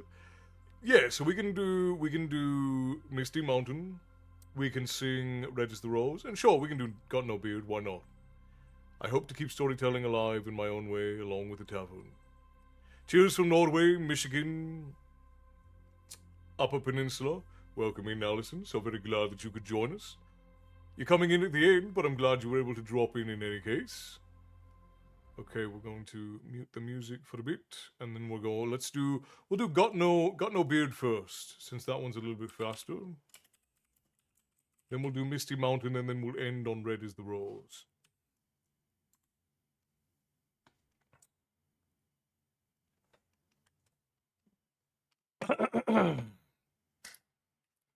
I once met a man who said he was a fan and he wanted to sing in my shanty band. But the bottom of his face looked so weird. There was skin on his chin that I loathed and feared. From his crown to his ear he was most sincere, but you can't sing the shanties if you've got no beard. Got no beard, you've got no beard, you can't sing the shanties if you've got no beard. You've got no beard, you've got no beard, can't sing the shanties if you've got no beard. I once met a girl who heard C song. She came to the show and she sang along. But the timing of the shout was so slow. She was graced with a face like a morning glow, but a holler was a blow from the very front row. Said you can't sing the shanties if you can't shout ho. Can't shout ho, you can't shout ho. Can't sing the shanties if you can't shout ho. Can't shout ho, can't shout ho. You can't sing the shanties if you can't shout ho. And you've got no beard. I once met a man on a weird machine, had wheels and a bell and no mast to be seen. He was shouting from a pad of notes, no notes, and the wheels got caught on his overcoat. And he fell from the pier, clawing at his throat. You can't sing the shanties if you don't own a boat. Don't own a boat, you don't own a boat. You can't sing the shanties if you don't own a boat. Don't own a boat, don't own a boat. You can't sing the shanties if you don't own a boat. I once met a bloke on the tavern floor. He had 10 beers, but I had 10 more. And his piggy little face was pink, so pink. He tried to shout the words, but they were all out of sync. With a voice so bad it'll make you think that you can't sing the shanties if you can't hold your drink. Can't hold your drink, you can't hold your drink. You can't sing the shanties if you can't hold your drink. You can't hold your drink, you can't hold your drink. You can't sing the shanties if you can't hold your drink. And you don't own a boat, and you can't shout ho, and you've got no beard. I once met a sailor all big and broad, with an eye-patch parrot and a long curved sword. He had a chest like a powder keg, big chest. But he had both shoes, and he smelled like eggs. I expect he would look better with a wooden peg, 'cause you can't sing the shanties if you got 2 legs. You got 2 legs, you've got 2 legs. You can't sing the shanties if you've got 2 legs. You've got 2 legs, you've got 2 legs. You can't sing the shanties if you got 2 legs. And you can't hold a drink, and you don't own a boat, and you can't shout ho, and you've got no beard. Well, Anna's got no beard, and Dave has a bike, and Robbie's father-in-law has boats, but he won't sing on the mic, and JD can't shout ho, 'cause his wife takes much offense, and Andy's got 2 beautiful hairy legs. But there's no reason good enough not to join us, so sing along with the very last chorus. Yeah, I need to practice this one so much more, Bear. These ones that have the weird, like, off-kilter tunes, I'm so bad at them. There's a bunch of them that I can't. It's why it took me forever to do Black is the Color. 2, 3, 4. You got no beard, you got no beard. You can't sing the shanties if you've got no beard. You got no beard, you got no beard. You can't sing the shanties if you've got no beard. You've got no beard, you've got no beard. You can't sing the shanties if you've got no beard. And you've got 2 legs, and you can't hold a drink, and you don't own a boat, and you can't shout ho, and you've got no beard. Will I be safe singing the shanties in the shadows? Oh, blimey, I have 2 legs, thank you. Alison, you can sing the shanties however you like, as long as you're singing along. That's all I care about. The longest Johns care whether you or not you have a beard. Here in the tavern, all we care is that you're singing along. Badly and loudly is best, because we don't sing well here, we just sing because we enjoy it.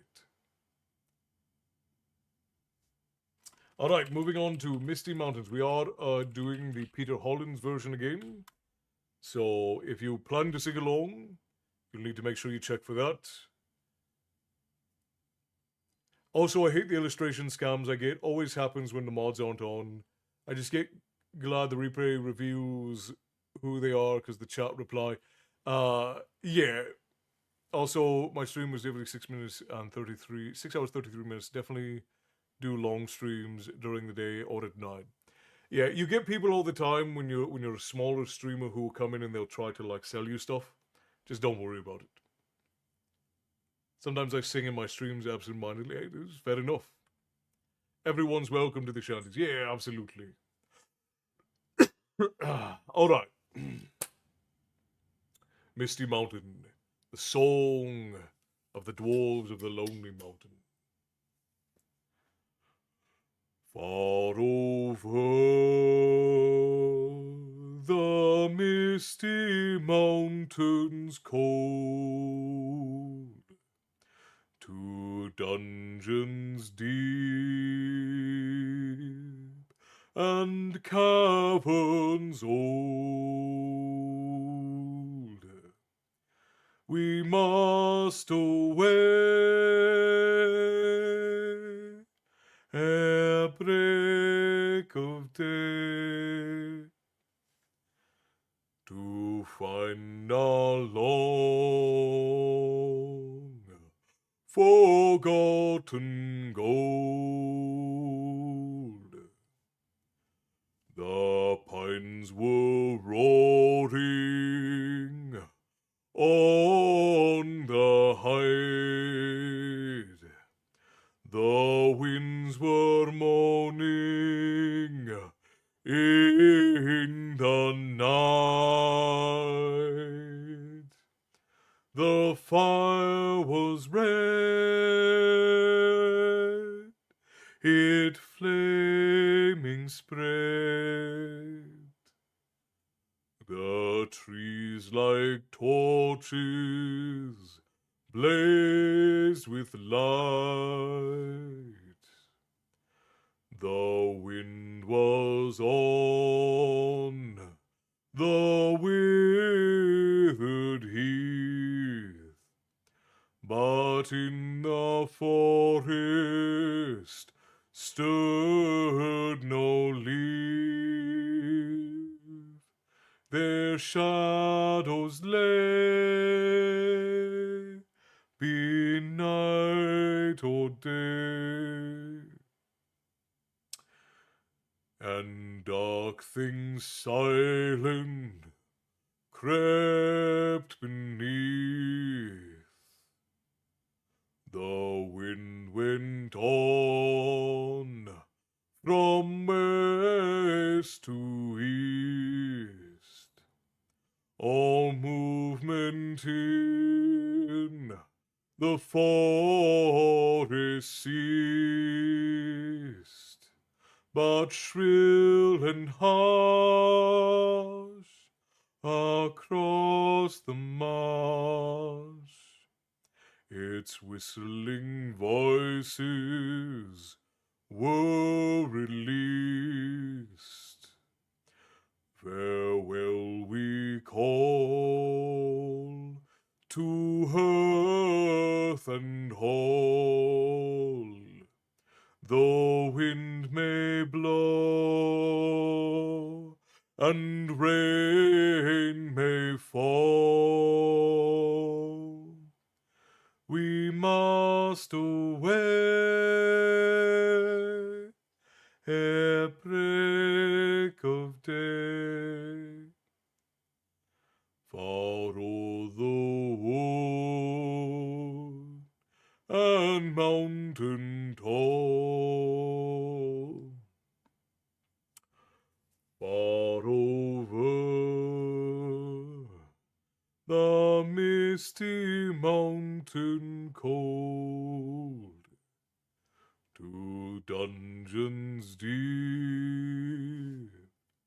and caverns old, we must away ere break of day, to find our long forgotten gold.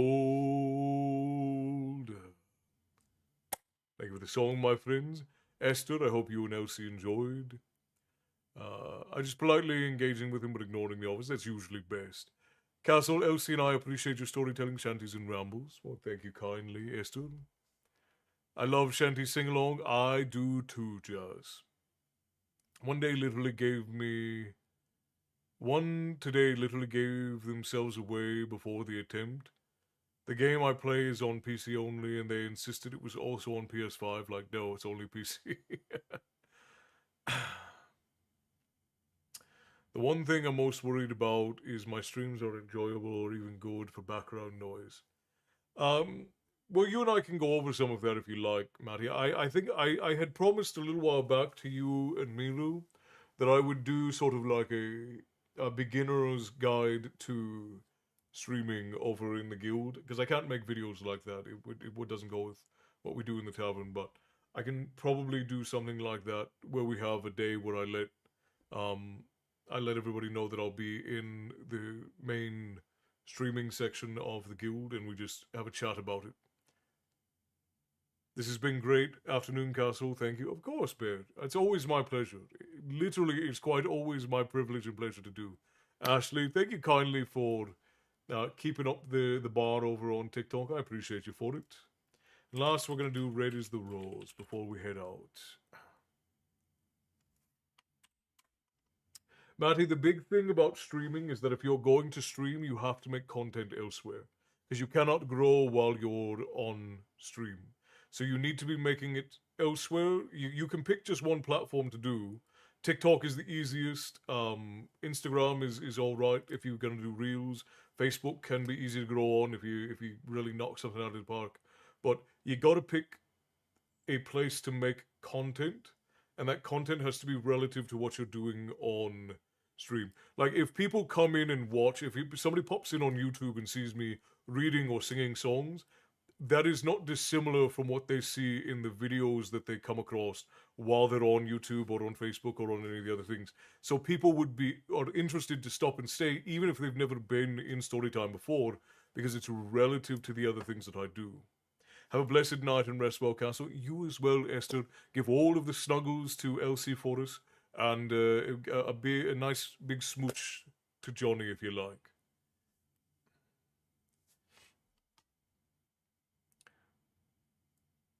All right. Now we do Red is the Rose, and then I'll send you all off into the night.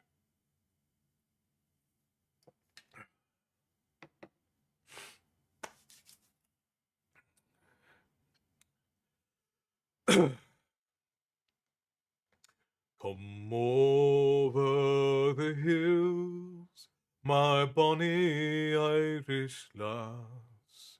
Come over the hills to your darling.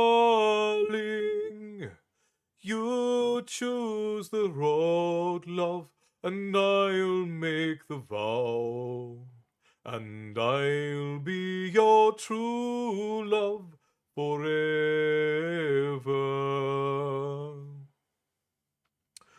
Red is the rose that in yonder garden grows.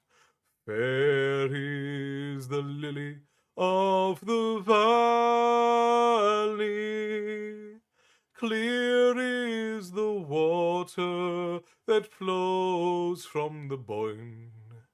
But my love is fairer than any. 'Twas down by Killarney's green woods that we strayed, when the moon and the stars they were shining. The moon it shone its rays on her locks of golden hair, and she swore she'd be my love forever. Red is the rose that in yonder garden grows.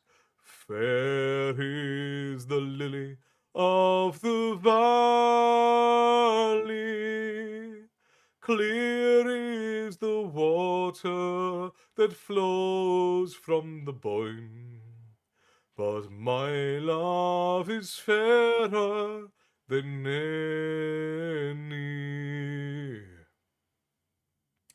It's not for the parting that my sister pains. It's not for the grief of my mother. It's all for the loss of my bonny Irish lass, that my heart is breaking forever. Red is the rose that in yonder garden grows. Fair is the lily of the valley.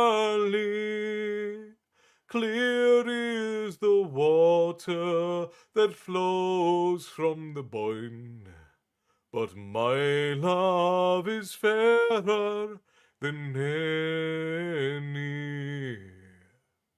Red is the rose that in yonder garden grows. Fair is the lily of the valley. Clear is the water that flows from the Boyne. But my love is fairer than any. Oh, my love is fairer than any. Thank you for the song, my friends. And I raise my glass, the final drink, as we drink it down to there. Cheers.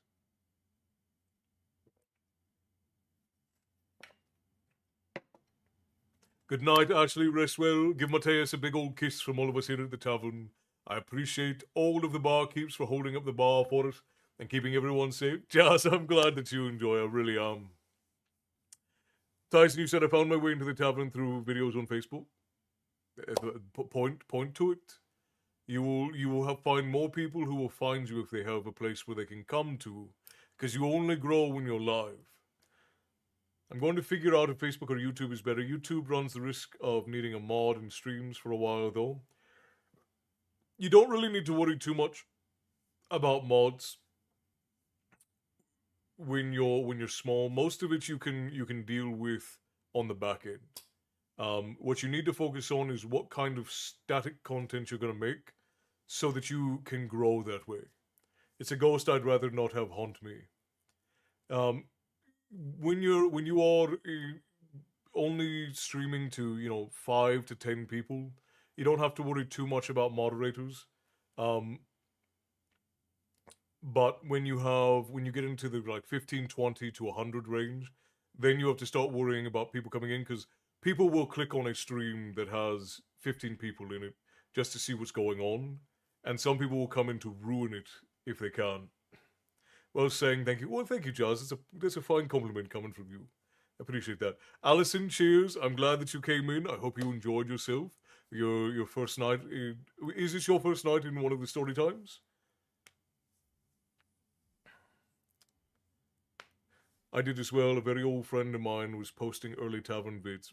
There you go. All right, my friends. That is all we have for the eve. If you're over on Twitch, we'll raid out to share the love. But for everybody else, tonight is where it ends. Thank you kindly, my friends, for being here. To all of our barkeeps, the barmaids, and the barmen who help keep everyone safe, thank you all for your time and your efforts. And to everyone who gifted and tipped the tavern keeper, thank you. And to everyone who likes and shares, it is appreciated that you share the magic of the tavern with those you love. Thank you kindly.